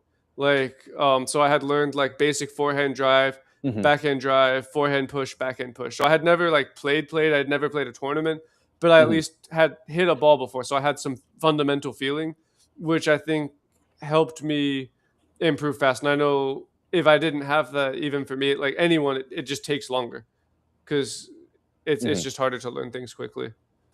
But So there's you're a guy. Do you 24 know right who now? Greg Batts is? Huh? I don't. Sorry, you're like 25 around there, age Well, wise. my like 23. When I'm my peak was 20. My age or my rating? Your age, sorry. 25. Yeah, 20, okay. Okay. So I mean, you still have time to because your peak rating is like 23. I remember like Willard sent me a video that of you being 2300. 2350 Uh, was at my peak. 2350. Okay. I beat Gal Algetti in a tournament. He's Oh 26, wow. 25. Um, I that was the tournament of my life. I actually would have gone over 24 in that tournament. I had 2-1, 8-4 against Sarah Jolly, who was also over 2500. Oh wow. Yeah. If I had beat her, I would have gone over 24, but I couldn't close it. Um, Oh okay. But I mean, but you can I've still had get my over fair share of 24. wins. What's that? Yeah. I was gonna say like your age, like you're still very young, so I feel like you can still climb over that 24, benchmark. I think. Yeah, I have moments where I can play like that. It's hard to maintain because it's physically so demanding after 23, 2400. Like I Yeah. can sometimes play a single match at a 2400 level and then I'm gassed and I can't maintain it because Right. Right. my technique now is actually better than it was at my peak rating. So my fundamentals are better. Oh, your So fundamentals are I stronger. know that my actual like limit is higher, but it's just hard. Hmm. Like I actually played the head coach of my club, UD, last week. He's Hmm. 2450 Hmm. and we were 2-2 and I had 10-8 on him. Oh wow. So I'm there for one match and then Do you think like on the topic of like the technique and coaching, like is it better to have because I've seen like the both sides, right? I've seen the coaches who like don't really say anything, but then their philosophy is like, oh, you train by like drilling repetition and drills. But then there's also other coaches that like say something every single ball. It's like, oh, you did this, it's like a shit ton of feedback or like no feedback. And I guess from your perspective, like how do you need to you find a approach middle that ground. So like middle ground? the best coaches can actually talk while they're feeding because you need the Okay. repetition. It Yeah. there, even at my club there's some coaches that like warm up forehand to forehand. They'll miss one forehand during the warm up, and then they'll go on like a 10 minute lecture about like it's like yes, technique is obviously important, but Right. you need this muscle memory and feeling, and sometimes the only way is just to play, like just Yeah. grind it out. Um, Dude, if a coach but lectures also too much, there's then sometimes it's it's too not good. much. Yeah. Yeah. Okay, Obviously, when I'm that's doing VOD review, I get to just lecture all I want. But so I coach full time, and when mhm. a lot At of my Citgo, right? coaching. What's that? At Carolina something Yep, Carolina CITTA. Okay, CITTA. nice. Right now I'm just coaching summer camp full time, but once Hmm. that's done, it'll just be like lessons. Normal, right? But Yeah. for my actual lessons, normally I'll do some explaining, and then we'll just drill. If there's something really fundamentally wrong, I might come over and demonstrate the shot. Hmm. Normally, like, and it's actually what makes online coaching difficult. Most people understand a shot better when they see it and visualize it. So it's sometimes better to like go over to their side of the table, say, "Watch me. This is how to do it. This is where you start. This is where you Hmm. finish. Now do that." And you don't need Hmm. to go into like the explanation on the nuance of like hitting the ball at a 30-degree racket angle. It's like put your racket angle like this and hit the ball. Oh, yeah. Right. Or like some kids, they just need to hit more. Some kids, you like hold their hand, have another coach feed, and you just like grab, like hold their hand and hit the ball for them while they're holding the racket, and that gives them the feeling. But it's always you need to play. Okay, we're downloaded. Let me share this video. Okay. Cool. So let's see. We're back. We're back with the VOD reviews. Yes. So this is. Once you share it, I can. Oh shit! Tell me I didn't just download the wrong video. Well,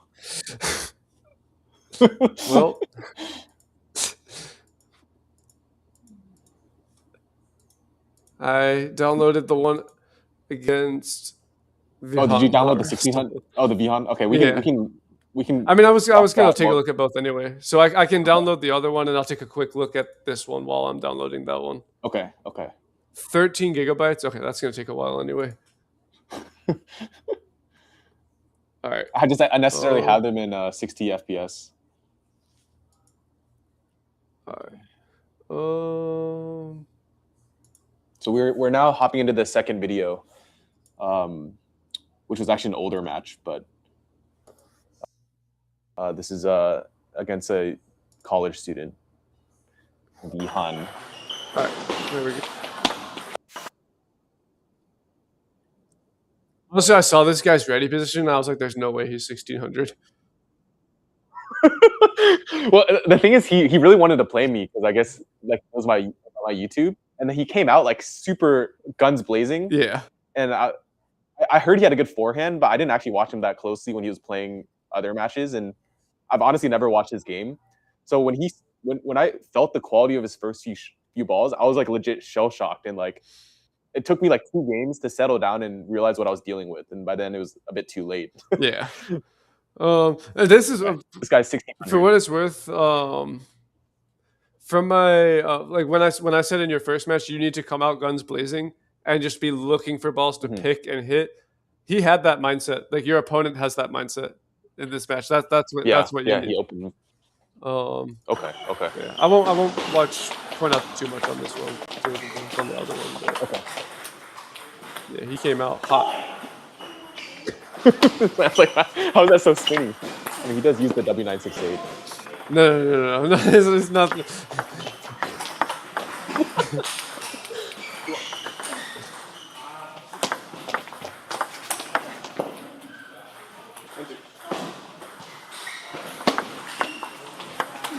Late again on the forehand, so that is a big issue. You for the type of shot that you're going for, the timing is way too late.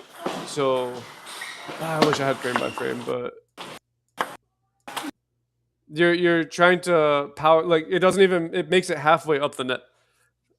You don't have enough height to work with to be driving this type of ball. You think it's also because I don't have enough space in front of me as well? I think your position's okay. Your position's not bad. Your ready position, I mean, I know the guy you were playing last match is lefty, but the way you prepare for the serve receive is different here. Like your jump is different. Okay. So yeah, just more consistency with how you prepare for the serve receive in terms of your rhythm. Okay. That's not bad. You're late again. Okay. Seems like I'm. I jumped and ate that serve so hard. Yeah. But you can see it at least. As long as you see it, you can fix it. This is the idea here is right. Like there's no problem there with the idea. And then you're mid-air as the serve comes, and then. Okay, it's the same. A bit too late. Also, your finger. It's not the biggest issue in the world, but your finger. Actually, it is pretty. It's not great. Your finger's coming up the paddle. It's a backhand. Huh? It's a backhand. Wait.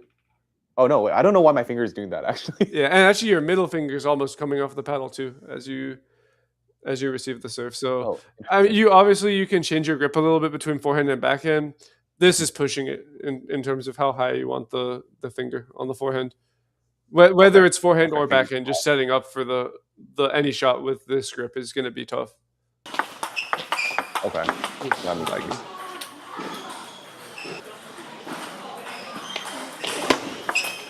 Nice serves.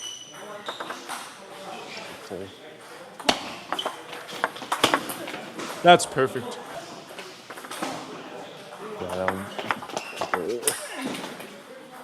That's setting him up for success. Like there's no purpose behind that push. That's better. He's very spinny. I don't know how to deal with it. I would test him. That's good. Cool. You played that well. That was a good shot. Yeah. Shorter to the forehand. I have a feeling he'd be very weak against very short serves to the forehand because he. Oh. Yeah. He looks like he's cheating backhand right? corner. Whether he forehand loops or backhand loops, he looks like he's always expecting the ball to that corner. And you can stop him from guessing just by occasionally throwing this short ball to the forehand. Okay. So your shot's spinny as well. You get a lot of spin.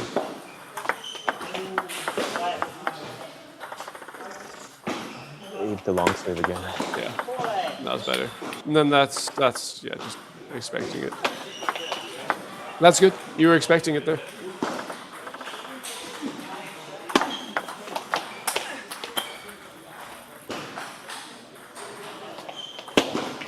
There you go. That's good.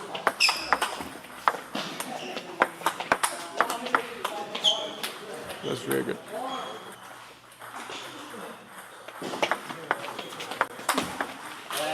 Technique. Yeah. It's just where to start, where to finish. I didn't brush it. Yeah, and the reason you didn't brush is because you didn't play with technique. There was no, like, where did my racket start, where did my racket finish? Right. Same there. You're just like swatting the ball with your racket. Yeah, there you go. There's some technique. Third time's a charm. He's on fire. It happens. Sometimes you run into someone who's just like they can't miss. Yeah, people who are like 15, 16 always on fire when they play me, it feels like. Because they have nothing to lose. It's the same reason you feel on fire when you go up against the like higher rated player. True. Like 100. That's why you have to stop thinking about like how can I stop losing this and how can I like save my rating and think why am I 1800 and why are they 1600? What weakness do they have in their game that I can take advantage of that makes me the better player? And like find the weaknesses and you have to punish all their bad shots. I haven't been watching super close, but like he does a lot of things that you can punish. Like yeah, like I do the short to the win the forehand. point outright. Right. Yeah, he gives me a lot of long ones. That serve you may have been able to let bounce a little more as well. Okay, yeah, just keep it early.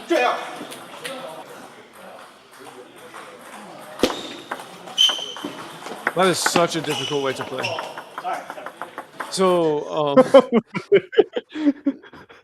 Well, he didn't give me the expect. So usually people push that to the middle, and I just step around, but he didn't. Yeah. I mean, yeah, if he gives you the ball to the middle, it's good. But generally, so if it is totally fine to serve backhand pendulum serve from the forehand side. Like a lot of players do this. But if you're serving backhand pendulum from the forehand side, the serve needs to drift more into your opponent's forehand, into the right box of the table to prevent your opponent from drilling you deep into the backhand and then you trying to move from a backhand from your forehand side to then playing a forehand from your backhand side. That's almost impossible footwork. Like that's such a huge movement. Or if you do want to step around and pivot after your backhand serve, then you need to serve your backhand serve from more central or more on the backhand side. So it's just knowing where are you serving from and what's the best place to place the serve. Yeah, off trough. It's the off trough strat without the off trough footwork. It's yeah. I guess yeah. Go ahead. Yeah. No. I was gonna say like from a geometry standpoint, right? If I go directly to where I just did there, it's naturally gonna bounce off at like a 45 degree. You know, they're gonna go cross court. Yeah. And then I'm just like running. I'm just covering the table like at the maximum distance possible, like you said.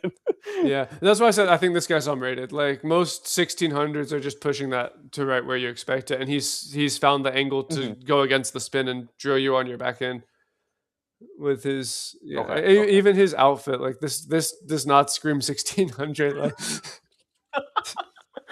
That's reassuring. It's a California 1600. yeah, Of someone who doesn't play many tournaments either. yeah. Oh, the 1800. No, 1800 USATT is probably like 15 to 1600 TTR. Um, the gap shrinks as the ratings 200 points? increase, so it's a pretty wide Oh, range. okay. Like at the lower ratings, sometimes there's as much as a 500-point gap between TTR and USATT. Right. The higher and higher it gets, the closer that gap becomes, and at the top level, it's anywhere between like 150 and 400 points. Michael. Okay. Okay. Yes, yes, yeah. Even though the chat agrees, the other guy seems underrated. Okay, let's keep going. How's this download? We're halfway through the download for the actual match. Oh, for the other one? Yeah. The grand finale. Yeah, the grand finale. That's really good.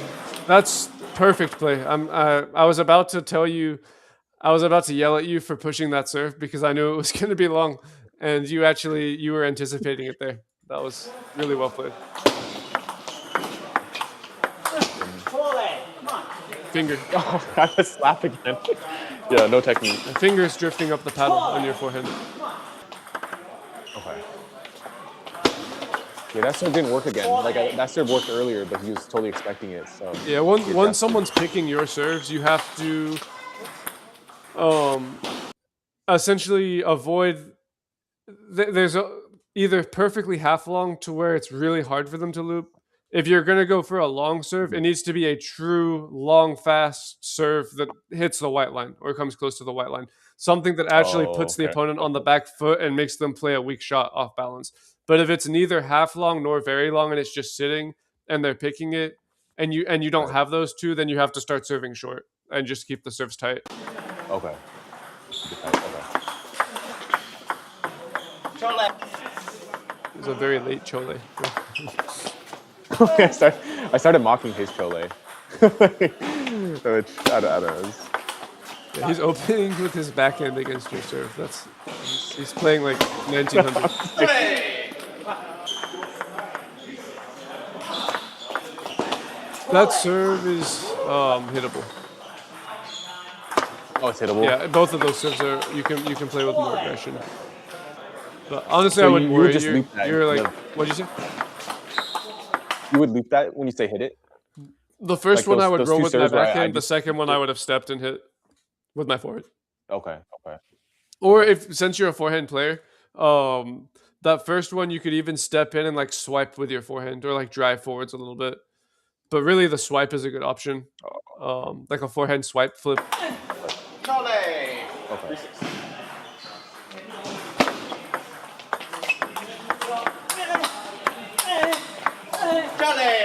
Yeah, he is on fire. He's like...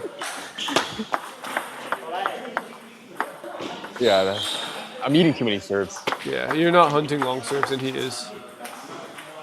He's looking for like what 1600 can flick like that. Like yeah. He's looking for serves to pick. Also, his timing for his split step. I don't know if you can see it, but his timing's right.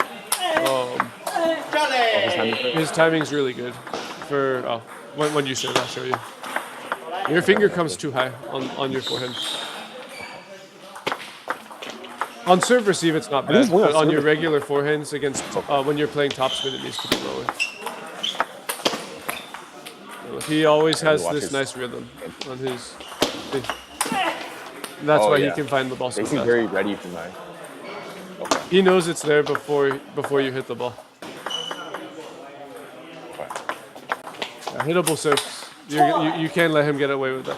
It's like he's playing aggressive, and his forehand's on fire, and his forehand's putting you under a lot of pressure.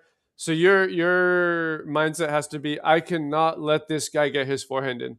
And you have to think about how can I find an answer? And then you have to start thinking, okay, how is his serve coming? well, his serve is long. What can I do? I can probably loop the serve, stop him from opening first, get your own attack in first. But instead, he serves long, and you still just push back and hope that he makes a mistake. You have to kind of test more options, especially when you're down this bad. But I'm curious what his rating comes out to, because there's I think he's 1750 right now. a little better, still low. It's still underrated, I'm pretty sure. Yeah. Yes. Your finger on the forehand. The second your finger comes up, you start pushing instead of rotating. Do you see it? Especially at that last point, it was really prominent. Yeah. Yeah. Okay. Okay, are we downloaded? So yeah, so I guess in this match, it doesn't seem like I played. You didn't do Like, I didn't terribly. play like You played as okay. bad as. Okay. He okay. played. Yeah, 'cause I feel like this was a good tournament for me. Like, Yeah. Mhm. yeah, I beat like a 1900 and like a 18. Like I basically beat like two people rated above me, and then I lost this game. So I lost. Like it hurt my rating a lot, but I felt like I played well. It was, but it also feels like a cope to be like, oh, this guy was underrated. So No. He genuinely played well. Obviously, like you could have played better. There were answers, but the answers you would have needed to find were like 2000 level answers. So it's. I think it was winnable. I mean, it was all 9-11, but I just didn't have like I think I didn't comes out guns blazing. Like I just let him dictate the whole tempo basically for the most part. Yeah, and he was just hot that match. Yeah, yeah. Okay, so 3 minutes left on this download, and then we'll look at this medium pips. The reason I didn't look at So this you one put is I this saw guy you around, said like, you're na- tired against Oh, yeah. him, and I was like, okay, you're tired. I don't want to look. Would you put this guy at around 1900? Yeah, 19. 1900? Um, What would you put the first guy at? Do you feel like 1680 was about right. overrated Yeah, for the first guy, or was 1680. that That's about right. Okay. An awkward 1680, but yeah, that's right. And even his own match results prove it. If he's losing to 1400 kids, Right. the other guy. Yeah, I think like going back to your comment earlier about how this guy doesn't even dress like a 1600. The only true 1600s I've seen who dress in like a USA outfit or like a really legit ping pong shirt are those like kind of guys who have been like perma 1600 and just play a lot of tournaments. Yeah. You know, like at like nationals or open, and you see them every single time. Yeah. Aside from like those that archetype, no one dresses like that. Yeah. He had the Seamaster shirt and the butterfly top. Like, yeah. He meant business. he was there on a mission. Yeah.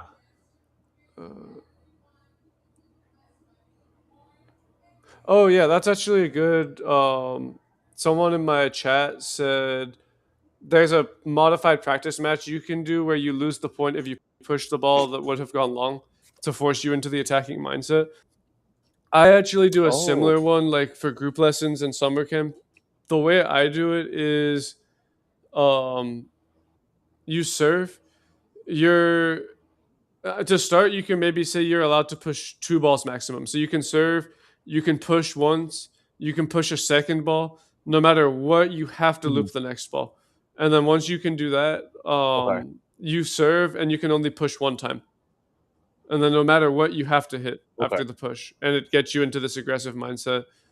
And then on the serve receive, you can push his serve. If you push the serve, you have to attack the next ball. And just keep trying to get into, like, that's something you can force yourself to do to get a little bit more comfortable staying aggressive.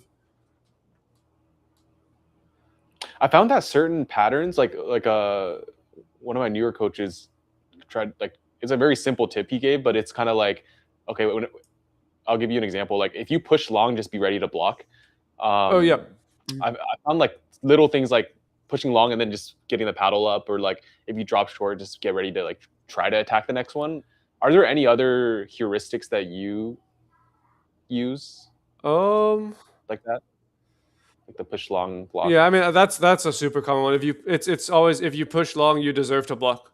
And then if you serve, expect cross court hit down the lines. That's always Yes, sir.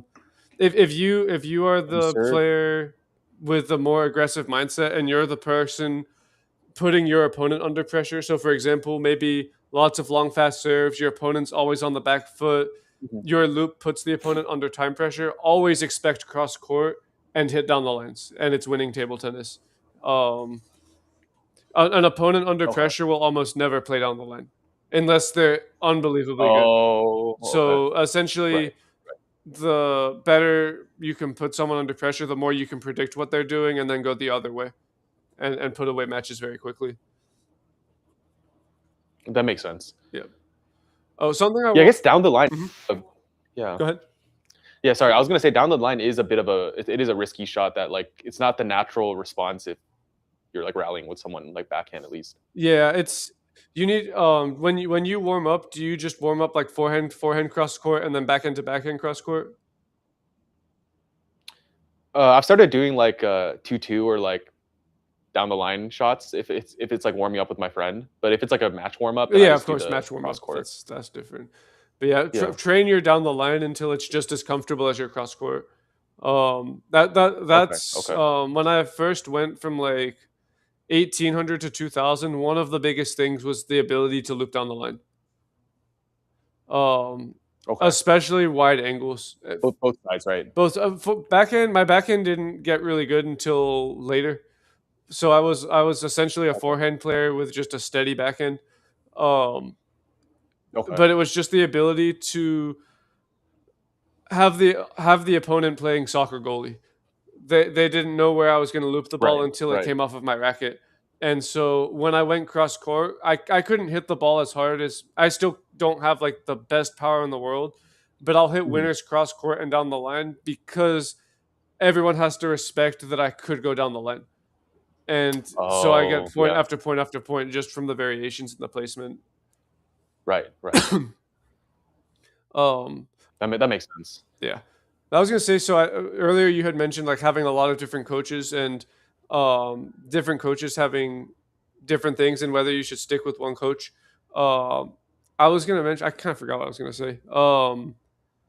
There's certain things that every coach will reiterate, and that's one of the things is like the placement down the line. Whoever you train with or coach with, they will all emphasize this. Like you need to play down the line, you need to go for aggressive angles, and you need footwork.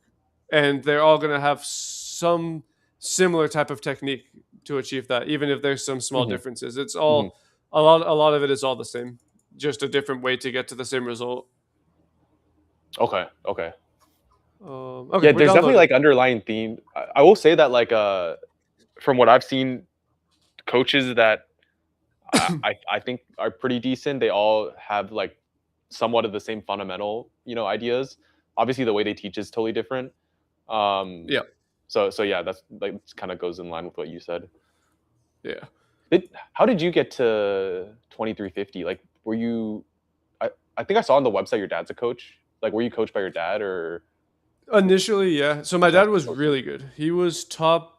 He was ranked 58 in men's singles in England. Um, Oh wow. so he was like probably the equivalent of over 2400 in the states. Okay. Okay. So he got me to like 1800 or maybe 2000. And Hmm. then, do you know who Ojo Onolapo is? Yeah, he was on like the Gators, right?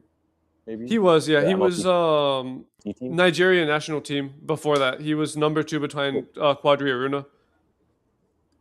Wait, is he the one with the dreads, I don't know if he has dreads now.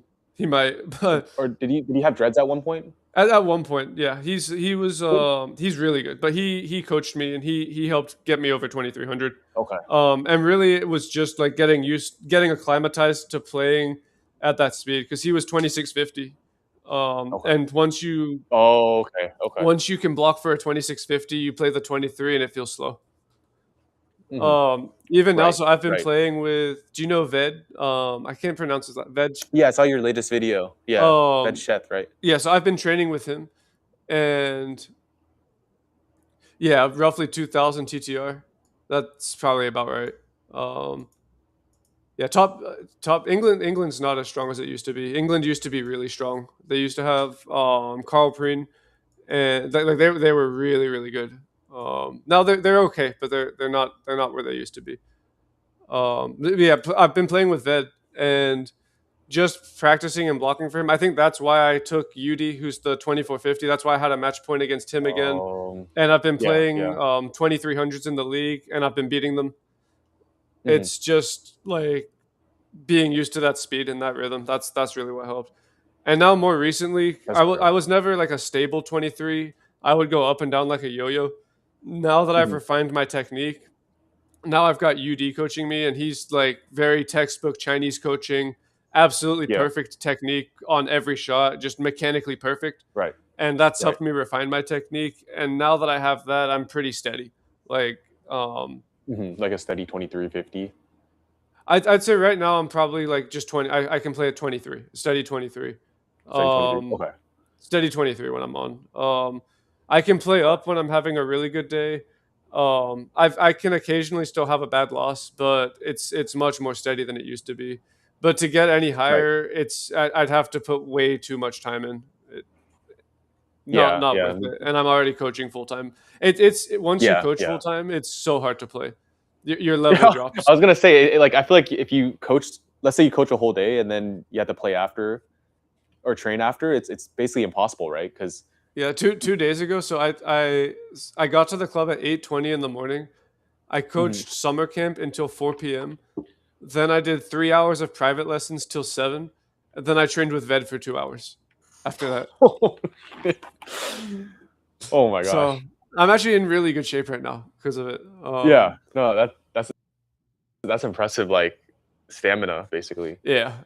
Okay. Because it's a summer as well. What's that? I said it's the summer, so it's like even hotter. I don't know if you guys have like AC or strong AC, but in Seattle, the clubs don't seem to like to put their AC on too It's hard. not bad, So but it's like yeah, the humidity is yeah. awful. We're in a heat wave right now, so we've got like 100-degree weather and it's humid. Oh wow. Yeah. I think we're like 101 or 102 today and tomorrow. So this is against Russell, the Pips guy. Medium pips, by the way. Medium. Medium pips guy. Okay. The problem with England ranking is that local league does not contribute to rankings. Yeah.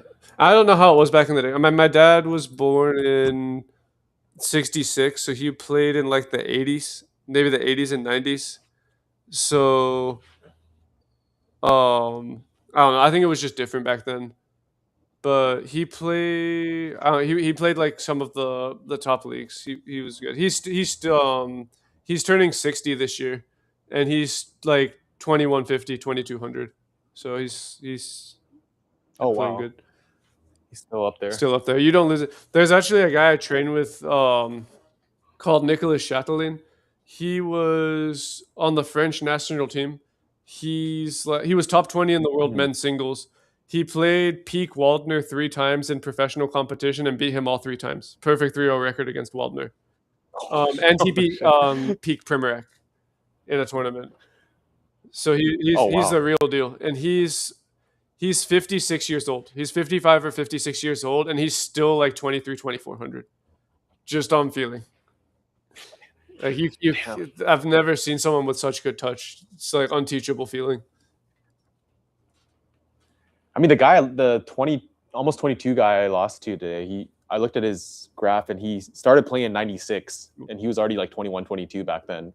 And he's maintained a 21, 22 for like, I guess 30 years now. A 2100 rating from 30 years ago is strong.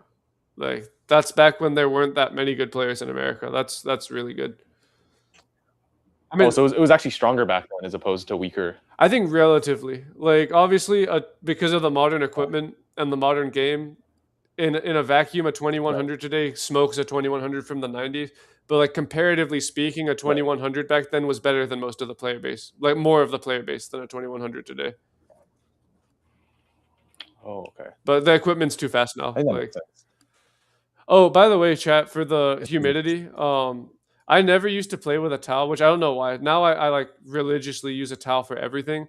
it genuinely helps with the humidity and the sweat. If you don't play with a towel, if you're not toweling off every 6 points, the humidity will get you. But you just the towel changes everything. Sometimes everyone's ball is slipping and they're complaining about humidity and sweat. And just because I'm toweling off all the time, I have no problems. I mean, I still sometimes have problems, but it's better. Okay, talking too much. Let me let me go to this match. So medium tips. Let's see.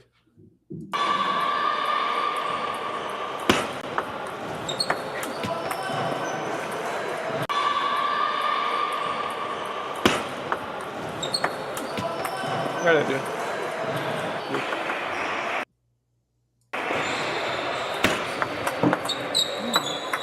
What?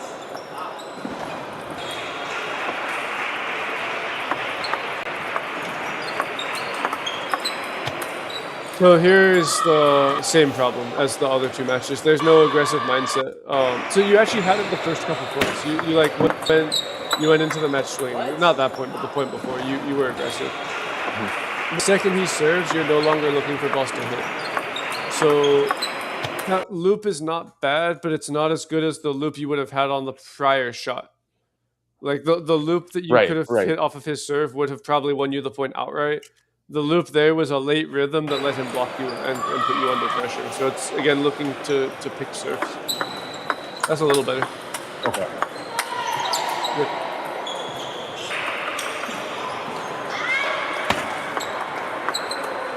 Ooh, I don't like that. Hello, that's good.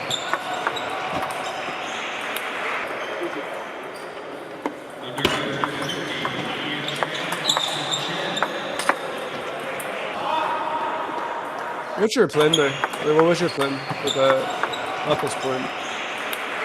This one. Let me see.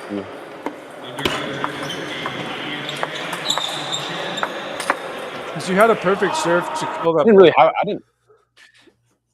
I didn't have a plan actually. Yeah, I don't know why I didn't attack it. I think I just need to flip something in my brain where it's like aggression first. Yeah, because that's kind of like the play style I have. Yeah, every serve, no exceptions. It has to. Obviously, it's not always going to be like a perfect. I'm expecting the ball to my backhand, and the ball actually comes to your backhand. But like, you have to have something, and then when the ball does come where you expect it, you have to win that point. Like you did everything. The serve was so good there. That should be your point every day. Not this one. This one is this was a weird point. You push on your forehand instead of rotating under pressure. Like you have this pushing technique. But this is perfect. Yeah. And then that ball's asking to be killed. It's a push that landed in the middle of the table. I think I have a bad attitude problem where like sometimes when I play these 1600 rated players, because on paper they're like so many points below my rating, that I think I can just like get the ball on the table and almost like outlast them in any style. But yeah. The reality is I'm like a attacking player, so I need even if it's like a lower player, I still need to attack basically. Yeah. Versus like changing up, like just it seems like I'm just trying to like push and then like do something kind of dinky and then I can try to counter. But that's just like that's not how I play, right? Exactly. Yeah, and you can use it as like an opportunity to practice your shots. Use it as an opportunity to groove your shots. If not some specific strategy, be like, I'm gonna focus on my forehand loop, and then just try to find opportunities where you can go for your shots. But right.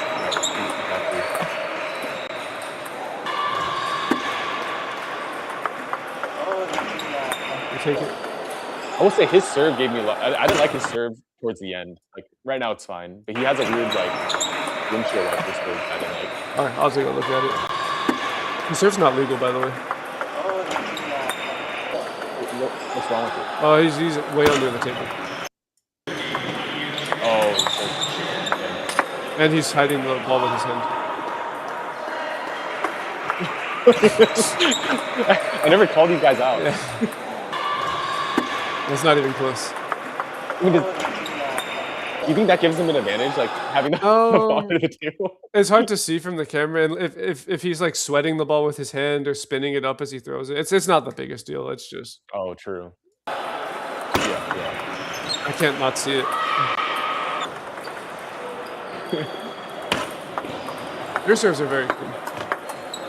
You always push on your forehand. I don't know why. Maybe you need to do some more. Maybe like, do you know the X's and H's exercise? Like one person goes cross court, the other person goes down the line. No. Oh, okay. So that's a really, really good drill that you should use. Let me share my screen. Okay. Whiteboard. Yes. Okay. Or maybe you have to do it. It's on. I think we can. Yeah, Okay. we can see it now. We can go to paint. Yeah. Yep. So X's and H's. X's and is H's. what's called? It's one of the best exercises in table tennis for every level. So you have your practice partner here. You're here.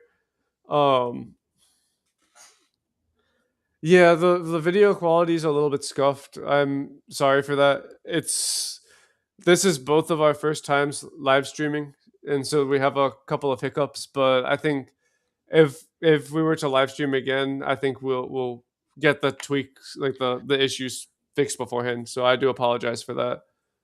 Yeah, Actually, my it's like screen hotel screen share is not Wi-Fi. lagging, so maybe I can try playing the video just on my end because it actually looks really smooth right now. I wonder if you can play it like OBS or some other way. I don't know. I don't have OBS set up, but if I did, I think it would mess up the live stream. But okay. Anyway, so X's and H's. One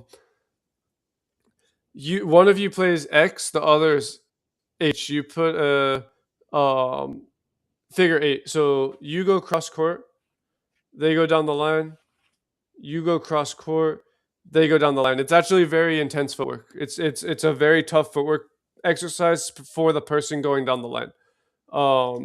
So Oh, okay. who goes cross court is generally the person who loops, and who goes down is the person who blocks. But you can do it both ways, and I think you should focus on doing this drill both ways as the blocker.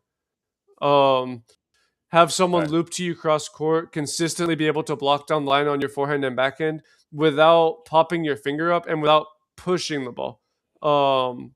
It almost looks like I don't know how to describe it without showing it, but like your arm on the block goes from bent to straight. You have a bent elbow, and then when you finish your block, your arm is almost locked straight. The amount of bend in your arm should be relatively steady for the whole shot without this pushing motion. So yeah, try that cross court down the line. I actually have clips of my own block. Maybe I can pull that up. Hang on. Okay. Let me see if I can find it. I mean, you could probably share your screen for the video if you don't have audio. Yeah, I actually there's think no match it's audio. working. Yeah, with other audio, I think it's working okay. It's a little laggy, but it's not bad. So see the racket for the block? Oh, okay. Are you able to see that? Yeah. Yeah. It's just so there's I mean there's a little bit of a push, but can you see that the amount of bend in my arm does not change much? Like my arm is not going from bent to straight as I block. My arm is bent when I contact the ball, and my arm is still bent when I stroke, and it's a little more rotation, just kind of dampening the pace on the ball. I know you can't see the back of my racket, but my index finger is exactly where Vade's is, right here. It's not creeping up the paddle with this need to like push the ball, and then backhand block is a little bit more pushy, a little bit more punchy, but that's what you need to go for on the block. All right. Because you're basically saying I'm pushing as in I'm elbow, right? Is what you're saying? Yeah, and your contact on your block, so it almost looks like if your paddle were in the way, the ball would hit your body. You should be further away from the ball with more extension, more distance between your elbow and your body when you block. Okay. Okay. Yeah, it almost looks like a simulator shot, like a windshield wiper shot. Yeah, that's sometimes I do that, which is like this. Yeah, that's a habit I mean, occasionally it's not bad, but you want to avoid it when you can. Right. Agreed. It's just a low quality. It's I low can't quality, generate exactly. quality with that. Yeah. But because you've given him so many chances to hit, he will heat up now. Okay, so this miss is inexcusable for the same reason as you had an inexcusable one the first match. The very first point of the game, you had this exact, like, I don't think there was any difference between these 2 points. This one is excusable. Medium pips, you weren't expecting it. You didn't know exactly what spin was going to be on the ball. Okay, Right. it flies out. But you have to take a mental note of, okay, when I give him this serve, this is the spin that comes back. I need to keep my paddle higher and drive through it. Then you give him the same serve, get the exact same ball, and make the same mistake. So, like, this point, you couldn't tell it apart from the first point. You do the same thing. There's no adjustment. There's no recognition of what went wrong. That one's better. Just too long to adjust.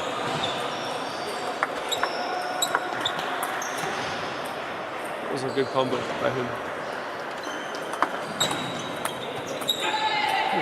What happened there? That was weird. I think he gave side spin on that. Oh, you're like stepping back with the wrong leg when you get caught by the long serve. As he serves, one you actually lifted in the air as the ball was crossing the net. Yeah. There's two ways to approach the long fast serve. Neither is wrong.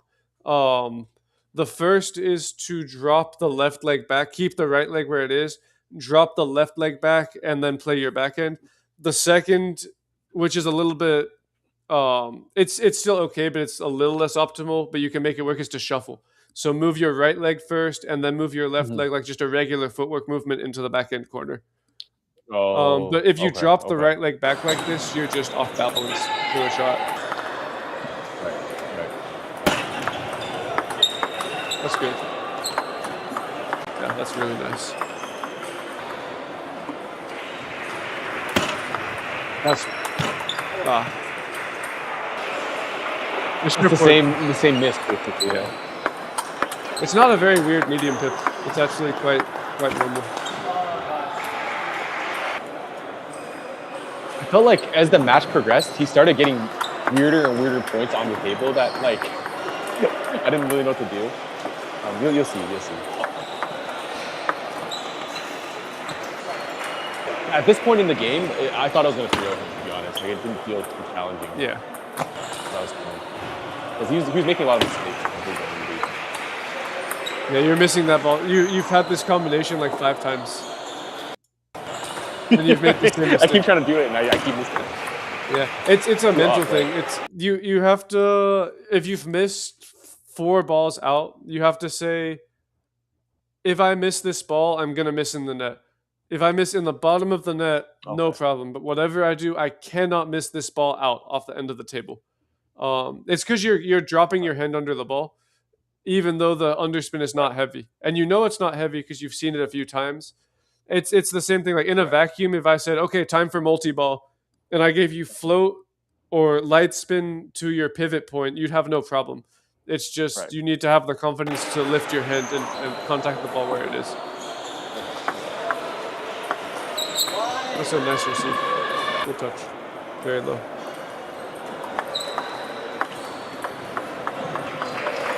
I mean, I think in all honesty, those serves I should be able to attack. Like if I was looking for the, because they're all drifting long, and I'm just. They are all, yeah. I mean, I can't see how you lose this. You'll see. I was pretty pissed about this loss. This loss caused me to change my paddle a little. I was using the Ma Long blade. I can tell you for sure it's not the paddle. That I can tell you. I get it though. I do get it, because sometimes you just need to change. Yeah. There's no technique. It's kind of like that other match. You're just throwing your paddle at the ball. Right. Just kind of swinging and praying, basically. Yeah. So like you're going for forehand loop, but you're not going for the same forehand loop you would go for in practice. Look where your paddle finishes. Right. It's like Yeah, I'm doing this weird like a weird circle. Your paddle's finishing by your left shoulder. It should be up by your left eyebrow. right. Freeze when you finish your shot. Play your shot and freeze. Hold it there. That's nice. That's really good.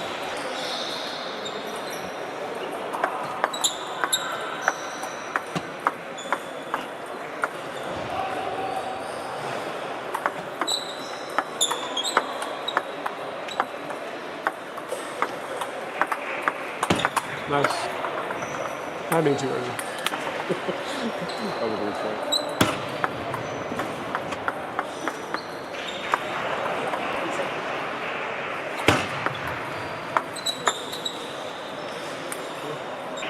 I will say you probably, I know you had the short pip stint, so it's probably made your backhand take longer to develop, but you do need to develop your backhand more. Like there's a huge gap in the skill level between your forehand and your backhand. Oh, I don't think throughout the 3 matches, I think that might be the first time I've seen you open with your backhand against underspin. I can open it in practice, but I don't have that on lock in games yet.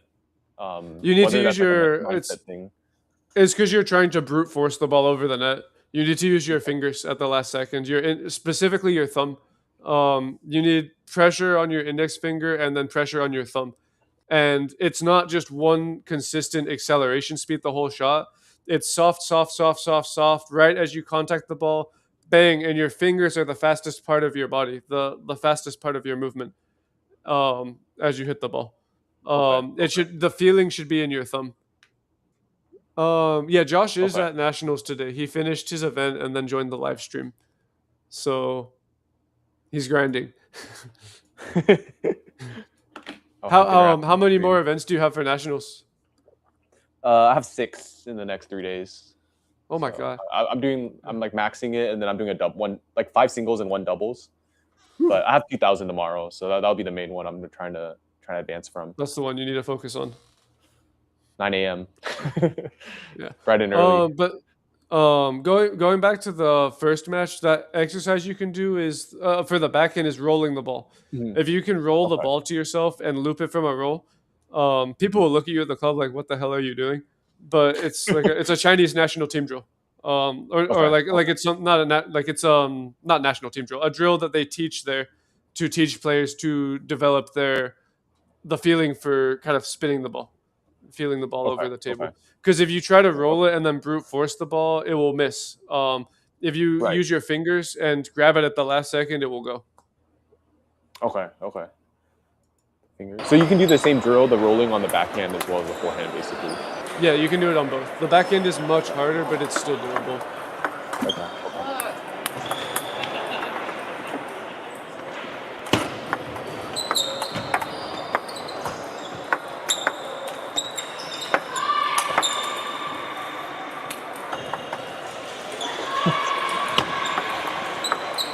What? Yeah, this game got really weird, to be honest. It was that's what I was saying. Not this point. This point was fine. Yeah, that was fine. You played well. This point, you played this weird. What?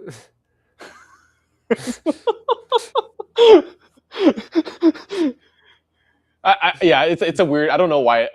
I don't know what was going through my mind, to be honest. I think so nothing. This is actually what I was thinking. I was trying to win the serve. Like I was trying to win the point off the serve, but then he didn't miss the serve, and then I didn't have any other backup options. Yeah, that sounds like my students at the summer camp when I have to. Yeah, winning. If you win on your serve, great, but that can't be the whole game plan. But it's fine. You still pull off this game, I guess. Somehow. There you go. That's a good forehand.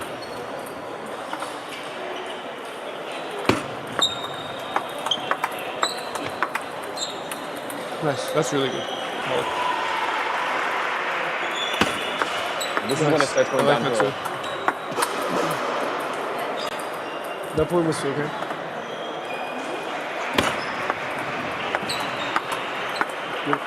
That forehand, you're blocking his block. I have a bad habit of looping one and then tapping the next one. Yeah, you need to. This is you need to. Do you have someone that can feed you multi-ball? Yeah. Just get into the habit of continuous looping. No, you actually need to drill one underspin, one topspin. So like they push Okay, you okay. underspin, you lift the underspin, and then Right. very rapidly they fire a topspin at you. And you can practice Okay. lifting the first ball, keeping your paddle Right. high, and looping the second ball. Instead Okay. of looping the first ball and blocking. So Okay. the more you can drill it in multi-ball, the more it'll just be automatic of, oh, here comes the second ball, time to loop through it. Because you played this point sensationally. Like that's this point. This is your point to win. It's a good serve. It's a perfect opening loop. And this is such a weak shot from him to decide to block. And you let him right back into the point. Yeah. It's so high. Yeah, I don't know why I'm not acting that. That's such a high serve.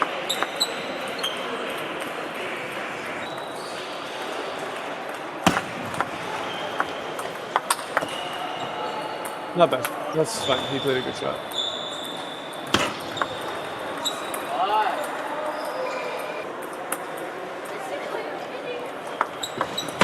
Nice. I like that. Same problem. You're blocking his block. Yeah. There's no second ball. That point's no problem. That one he just played well again. So it's a combination. He's playing well, and you're also bleeding points at the same time. Right. I mean, he's definitely more aggressive this game versus the other two. He is. He's playing free. I would be looking to hit serves here. I would be looking to hit serves until he proves he can go very short.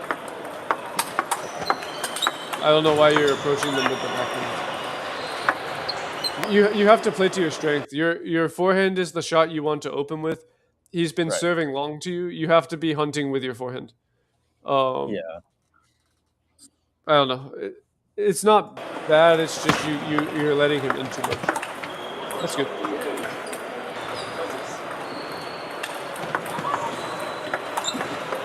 Thank you.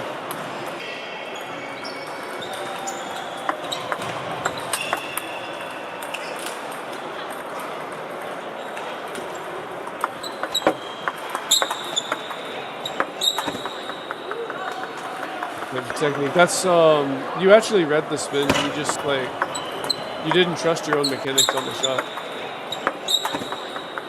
You need to finish your form. Finish all the way. I hesitated.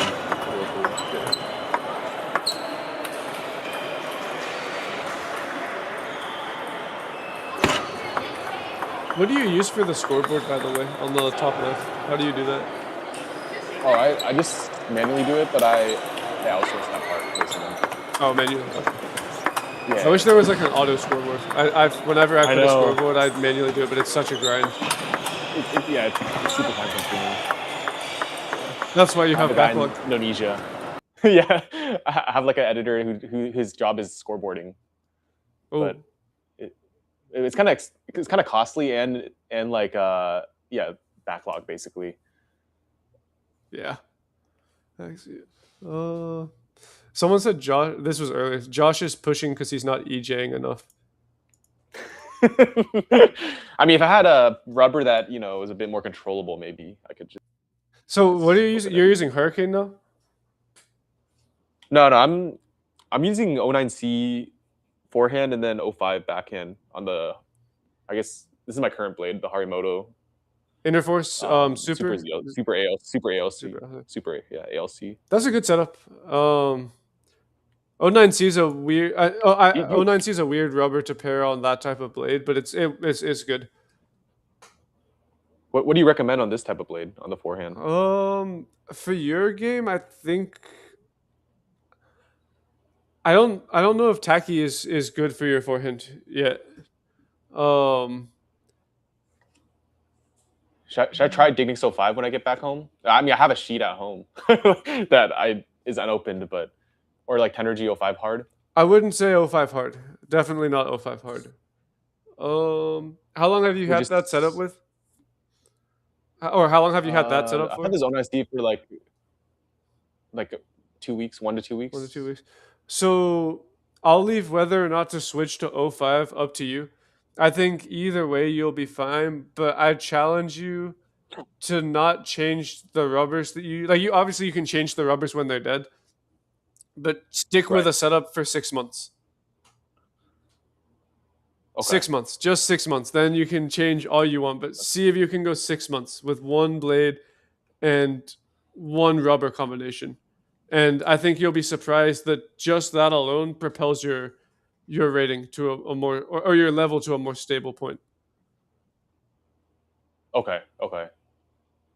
So you're saying that I could switch. Like, I guess what's your rationale in terms of why 09C might not be good, and I can try like a tensor. I guess 05 is a tensor. Instead of Taki. Maybe that was a poor choice of words. I guess the Haramoto is an inner force blade, so it's a little bit softer. And then Yeah. 09C already requires a pretty big, like you have to penetrate the rubber Swing, in order to engage the sponge. So that pairing Right. is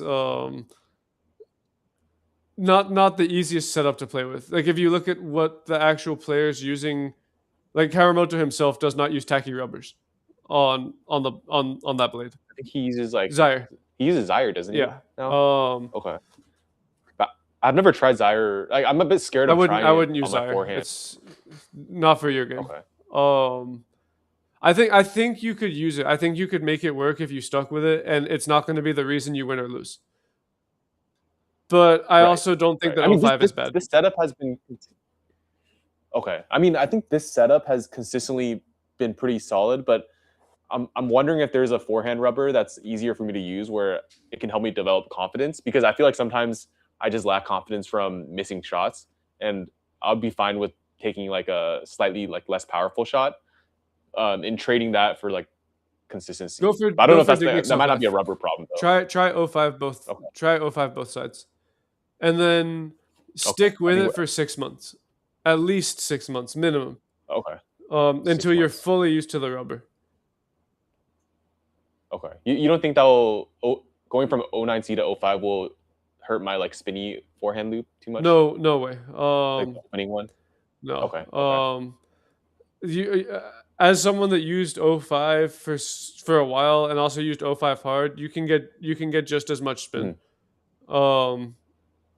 Maybe there's a shot where you get marginally more spin with 09C, but right. And I don't mean this in a way that's like. I guess the way to put it is you're not going to notice a difference in your spin generation going from 09C to 05 because you're already you're not always hitting the ball with your maximum possible spin. Like you've seen there's so many balls where you're like pushing with your arm, you're half looping, you're tentative, not finishing your form. So you're already not maximizing the rubber's potential. You might actually get more spin with 05 because you'll be more confident than you're getting with 09C. But either way, like I said, either is fine. Just stick with it. Don't change. Go 6 months. Go until New Year. Go until January 1st with one setup. No guarantees. I'll try my best to stick with it. I do agree though. That like people claim like 05 bottoms out. But I feel like most of us who even play the sport, like 05 does not bottom. Like, even at a professional level, 05 still does not bottom out. Nobody is bottoming out 05. Yeah, I don't know where this 05 bottoms out. Are like everyone? You see the forums, people are like, no, 05 bottoms out on the forehand, so you have to use her. The table tennis forums are like the worst place to get information. Oh shit. There are some good players on there. There's a couple good players on there, but a lot of the people, like, with respect, do not know what they're talking about. Right. Do you like? Yeah, your Discord's pretty decent. My Discord server's pretty good. The people who are responding. Okay, yeah, the people responding to me gave like very logical sounding responses. Yeah. When I was asking them about like if I should switch to like a Viscaria Super LC. Michael, I'm telling you, no pro is bottoming out Dignix 05. Like on a high ball that you have to smash. If the ball is high and you need to smash the ball, maybe they're bottoming out the rubber. But on an actual loop, like there's especially the professional version of Dignix 05 that's already a little bit harder. There's Right. no way someone's bottoming that rubber out. It's too springy. It's a relatively hard rubber. Like I've never met a 2600 that uses Dignix 05 and says they're bottoming the rubber out. It's just not a Right. thing. Right. Okay. Yeah, I no don't even way. know what it feels like to bottom a rubber out. So even if I bought, let's say I did theoretically bottom it out, I wouldn't even know that it's bottomed out. If you want to feel what bottoming a rubber out actually feels like, buy a sheet of Vega Europe. Okay. Axiom Vega Europe. I think that's the mushiest rubber I've ever used. That's a rubber you can bottom out. And even then, most players can't bottom it out. But you're strong enough. You would be able to feel it right away. So basically the like TLDR is the bottom out argument with 05 is just kind of cap. Like it's just like a. It's complete cap. It's okay.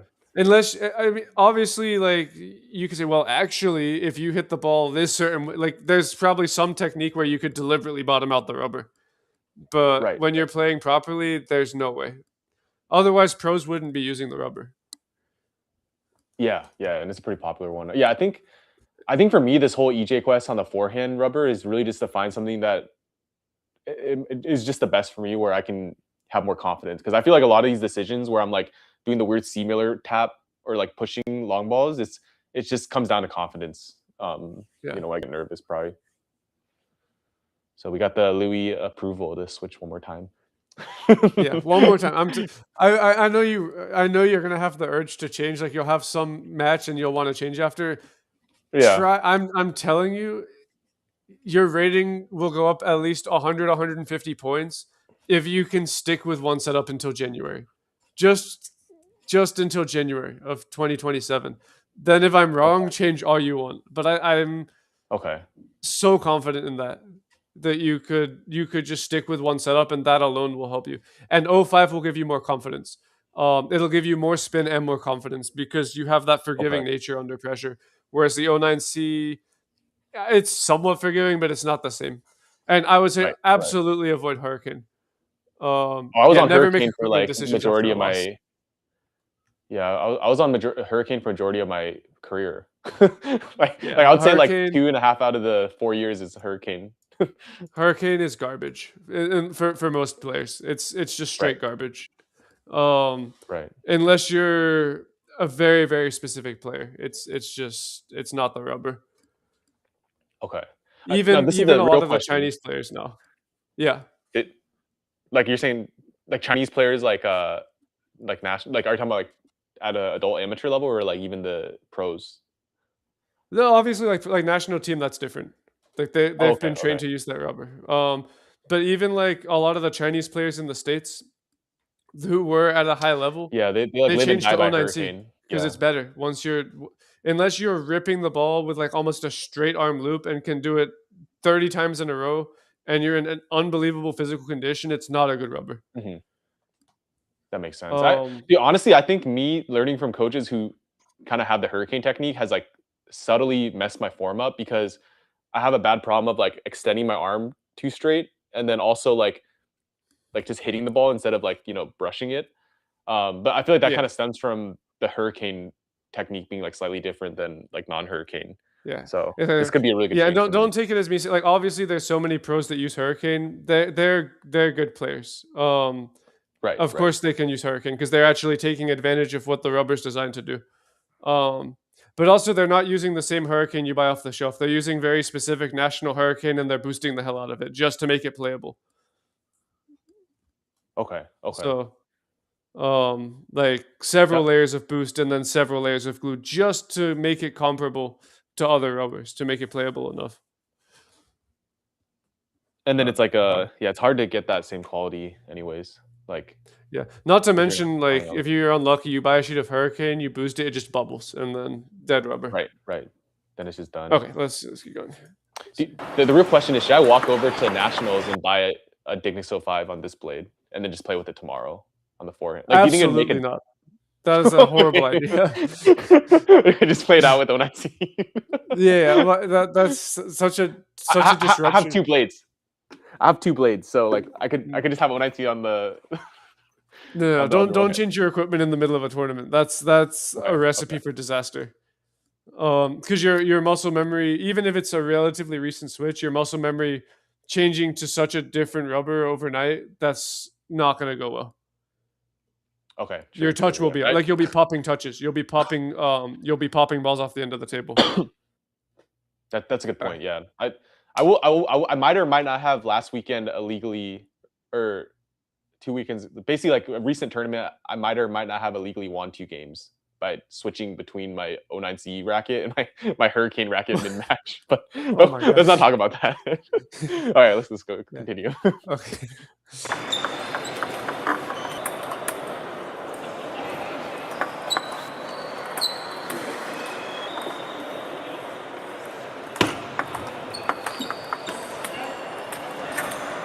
He scored. Yeah, there I it's don't even know just how many. there's no points in plan a row. again. You I'm know just trying he's to get the ball on returning the there. table, but You have to be like you should be gearing up loaded for that shot before the ball lands because he's giving you that return so often. right. That's a little better. That's good. Oh god. Surprisingly, he could like counter loop kind of consistently at this point. Like, even though the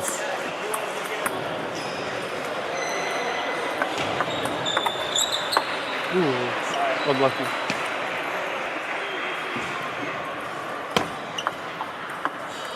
Oh, another bad luck. I will say, I did feel like I got kind of unlucky this game too, like, or especially as the game got like closer. Ooh, 3 in a row. That's just bad luck. He was not intending to play it there. Yeah, he won me this game. But yeah, the main thing, it's throughout all your matches. It's simple stuff, which I mean, the good news is that's going to make it easy to fix. You need so much more aggression on your serve receive. This mindset of Yeah. recognizing when an opponent's serving long, and across all 3 of these matches, notice that the patterns are the same. Like when someone has a serve they like and it's working, they always use a similar serve under pressure. He doesn't have Right. 15 different serves that he whips out at different times. He has like 2 or 3 serves that he consistently goes to.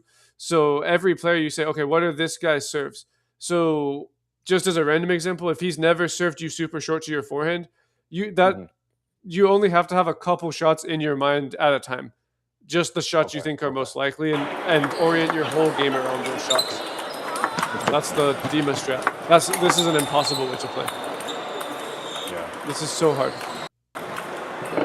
You pushed your back in from the forehand side and then tried to step around and play a forehand. So of course the quality is going to be low, and he's going to counter. Sometimes this is my forehand to push that one. Yeah, I'm gonna do that. Yeah. Or if you're going to play your back in there, then loop your back in. Use my back. Got it. Yeah. Yeah. Don't. Also, the switch serves are still hittable, and the serves are high. His serves. Right. Another pattern I've noticed, just for what it's worth, it's a place you could win points. If you're looping underspin and you're close to the table, one of the best spots you can go to win a point outright is into your opponent's body. You loop a lot of balls down the line to the back end. You loop a lot of balls cross court. You very rarely loop to the middle. Right. And a lot of the time when To you're the close middle, and they're yeah. under time pressure, this will win you the point outright. So just Okay. another. Like the elbow or just straight body shot. Actually, both.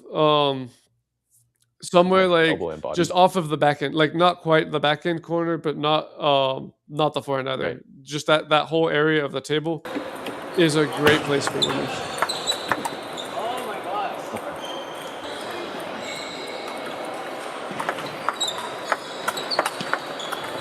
Ah! Even if he landed that shot, or if he had landed that shot, it was not good news for you, even though you won the point. Look where your racket was set up.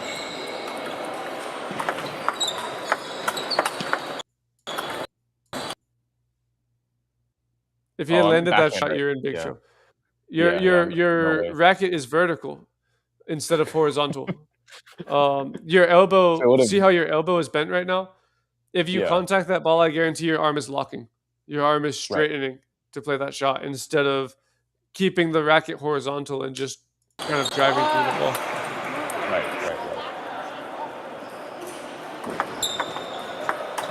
Let's go.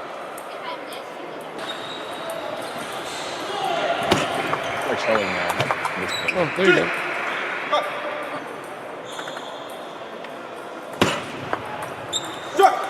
Nice.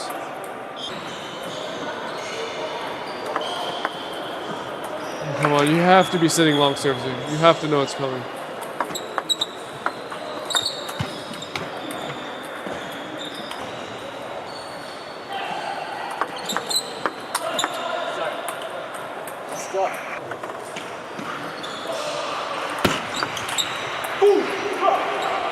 Serves are good here.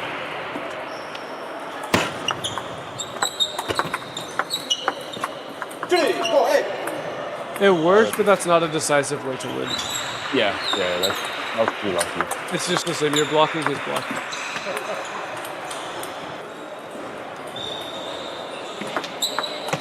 Nice. The approach is right. You're moving and hitting. It's your technique's right. Your feet are moving back and hitting. Nice for him. Best one so far.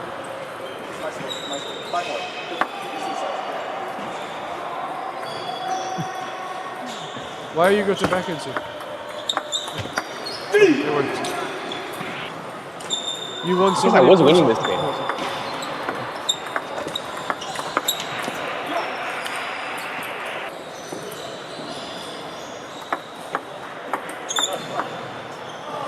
That's good. Yeah, I don't get that. You won like the first several points in a row. There you go. There's a point. Yeah, you have such a good opportunity there. Technique stopped. On your forehead, the racket stopped prematurely. Not this one. This one. Oh no. This one. See how you just stopped by your right eyebrow? Didn't go all the way. Tentative. Yeah.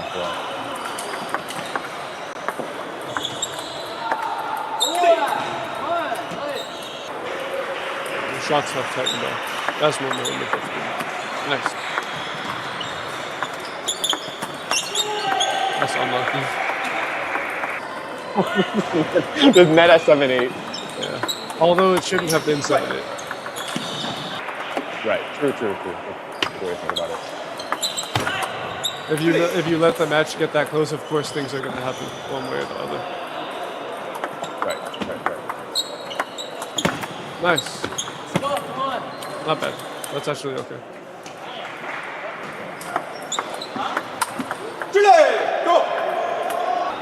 You play really, whenever you're down 10 something, you play your best table tennis.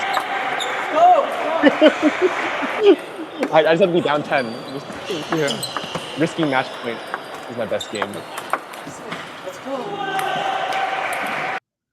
It's way too high. Yeah, you just you're better than that guy. That's just not your best match. There was not enough thinking about how to generate points. It was just a little bit like one dimensional. Right. Okay. But your game's good.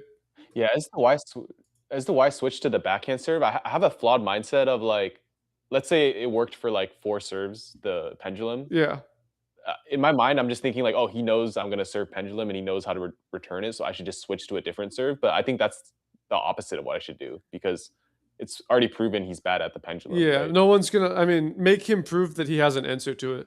If he proves he has an answer to it, okay, so be it. Change. But also, like, you can stay on the pendulum and still give slight variations and just stick with that serve that's been working because you know that he doesn't like it.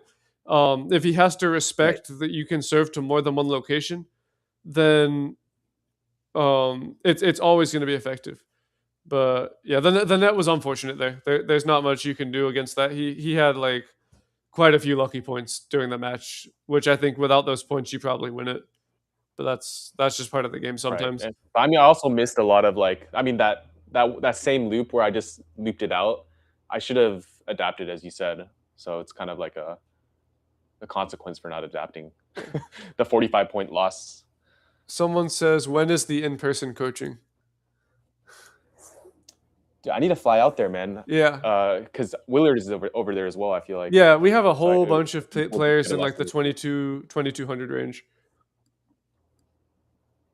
There's a lot of us. It could be cool to like fly out there for a tournament and then get a lesson with you. Yeah, in we've had person? people do that. We run one tournament per season. So we just finished our summer open. We'll have a fall open probably right at the beginning of fall. Plus, we'll probably have like another tournament at some point as well. So Is it on? Okay, I see the summer one on. I'm not on Omnipong. yeah, we put them on Stadium. I think that's normally where we publish them. Okay, okay. So you recommend? Is it worth coming out? Is it like a 1 or 2 day event usually? Like, is it worth flying out So from Seattle? I will say, so our tournaments are our club is small, so Mhm. the playing conditions are not going to be what you're used to at like the U.S. Open or even your club. The Right. ceiling is low, like the ceiling's like as low as it might be in your Okay. house or your hotel. Um, it's Mhm. it's humid and the courts are a little bit small, but they're not bad. We normally say if you can play at CITTA, you can play anywhere. Like anyone that plays at CITTA and then plays at another place right after has amazing tournaments because it's so hard to play at CITTA. Mhm. Mhm. But that's also normally like some of our events are just like you get a group of 4 or 5, and then if you don't advance out of your group, you're out. So it Oh, might okay. it might be Okay. rough flying all the way for a tournament unless you get out of the group. Um, but we might actually. So I'd have to see. Yeah. um there's another venue. It's not like a club. I think there's just like a space we can rent out, and we're planning on running a bigger Mhm. tournament there, which might be a giant round robin format. Um, Oh, okay. if we That's do definitely worth that, I'll flying let out you know for, I because think. that would be like a probably a group of 4 followed by a group of 8, followed by a single Okay. elimination. Okay. So it'd be guaranteed a lot of Single matches, and that's elimination normally the best type of event. and matches. Okay. Yeah. If you guys run that, I think I can fly out, and then I can meet like you and Willard in person. Yeah, And then if you have time, I could like pay for a lesson or something in person. yeah. William and I go way back. That'd be We cool. played on the same team together. I think back in 2017 or 2018 when we were both learning in the Yola teams. We both used to live Oh, shit. in the same area. I was in Northern Virginia. He was in I think Maryland, and then we like didn't see each other Oh, for nice. years, and then suddenly he moved back to North Carolina or moved to North Carolina. Oh, nice. Yeah, no, I was actually surprised that he was in North Carolina, and then you guys are at the same club, Yeah, and also Brian Pace is at your club too, apparently, yeah. We've according to your got website. Brian. Then obviously Jishan's right in the area. Um, Right. then his wife, who's like 2550. Yudi, who's like 24 something. His wife's 24 something. Well, we got so many Hmm. players. Shamail is like Pretty stacked. 2200. Jacob 2300. Yeah, I feel like it's like a pretty stacked scene over there. It is. It's not as good as it was in the Triangle days, but it's still good. And we're UD, who's the owner of Yeah. TTA. His lease still has some time on it, but once his lease is up, he's planning on moving to a bigger facility, or at least trying to. We'll Oh, probably have nice. a big club again. Right. Right. Cool. Cool. Okay, I know it's like super late for you, and I have to grab dinner. Yeah. So I Um, don't want. Oh, but I, so I for appreciate you staying the on. tournament tomorrow, when you go into your match, do you warm up before your Yeah. matches, right? Like you get a good warm up in. Hmm. Yeah. Yeah. Yeah. I try to. Okay. So I would just say, don't change your rubbers before the tournament, Hmm. and then go into the match. No matter what the rating is of the opponent, even if they're rated way below you, go into the match Hmm. with this mindset of looking for balls that you can pick. Um, Okay. Looking for balls you can pick, hunting for ways to get your weapon in your forehand, and then trying to pick up on patterns. So like realizing, okay, if this is where he's serving me, this is probably where he's gonna serve me for the rest of the match. Other than maybe occasionally he'll try to mix in some long fast or something. Okay. But Okay. I think you'll No, play that's well. that's good. Your technique is good. Your game overall is good. So what's your rating I right appreciate now? that. I think after I played a week tournament last weekend, so I should go up. So I'm probably 1850 around 1850. there right now. Yeah, you have a good chance. I think you could do well, especially under 2000. Um, just I go out appreciate that. swinging. Don't be afraid to lose 3-0. Last swing. hundreds of tournaments after this one, so it doesn't matter. Just play your game. Yeah, true, true. And go for it. Do you think it's worth? This is like a last equipment question. Do you think it's worth asking the butterfly booth to like re-glue? Because like my blade's my rubber's kind of peeling over here. Is that as far as it's peeling? But this is like at the base. Yeah, I wouldn't worry about it. So I don't think it actually makes a difference. Okay. Yeah. Yeah. You might see. You could always get just a dab of glue and just like squeeze a little bit of glue into there. I've done that before. I know that's not. I almost like don't want to mess with it. Yeah, I wouldn't feel like I'm already if used it's to not this actually setup. peeling anywhere else. Okay. Do you boost the 09C? No. I think the reason I switched to Hurricane a couple weeks ago was because I asked in your Discord, like, oh, should I boost 09C? And then someone's like, oh, why don't you just use Hurricane again? So I was like, yeah, that's a good point. Oh god. If I'm gonna boost, I'm gonna go see who said that in my Discord. No, I don't boost it. It's like, I think 09C, I know everyone has their opinion. I think if you're not going to boost, especially 05 is better than 09C. But I mean, really, you can play with either. I think Butterfly actually might be pre-boosting their rubbers now. Oh, really? Yeah, because I got a sheet of Zyre from them when I switched to Zyre, and the Zyre came with a layer of boost on it from the factory. Oh shit! But I've never seen that from any other rubber from Butterfly, so I don't know if they're just doing that with Zyre or if they're doing that with all their rubbers now. Okay. Okay. Cool. Awesome. Well, I appreciate the collab. I think that was that was fun. I hope everyone watching at home enjoyed it. 4:40 a.m. for Michael Walsh. That's crazy. Yeah, appreciate you doing 3 match reviews. I know like you haven't done many video reviews lately. Like you've been busy, so appreciate the 3-in-1. I learned a lot, problem. Honestly. I've helped a couple players, but they didn't want the matches, like players at my club, but they didn't want the matches public on the channel, so that I'm not revealing tactics. So I've essentially been doing the VOD reviews and then not being able to publish them. But I will have content coming. I will say, like, having an online presence, like, where you put your matches online, hurts you when, like, you play against someone. Like, for example, that guy with the hook serve, his friend was coaching him against me, but his friend knows how I play. So he knew that I couldn't return anything on the forehand side. So welcome to Wang Chushin's world. Yeah, right. No, I'm just kidding. But yeah, appreciate it, man, and hopefully you have a good rest of your night. And then hopefully you can turn this into some like standalone videos where the quality's a bit higher. I'll try to get you the downloads. Yeah, we'll figure something out. I know this was a little bit last minute, but we'll figure something out and maybe plan something else. Maybe we can do a follow up. But I'd say, yeah, good luck at the tournament. Go for your game. I think you'll do good. Let me know how the results go as well. For sure. And we'll do a follow up when I switch to Dignix 05 next and play like LA Open or some big tournament. Okay. We can do a I follow-up will not. I'm not gonna watch a point and say, oh, you lost that because of the 05. That's that dang 05. But I'd expect you to say you would have hit that in with boosted 09C. Yeah. All right. Okay. All right. Have a good one. Take it easy, man. See you. Goodbye, chat. Bye, everyone. If you want to keep chatting everyone. with me, I'll be in Discord for a little bit, chat.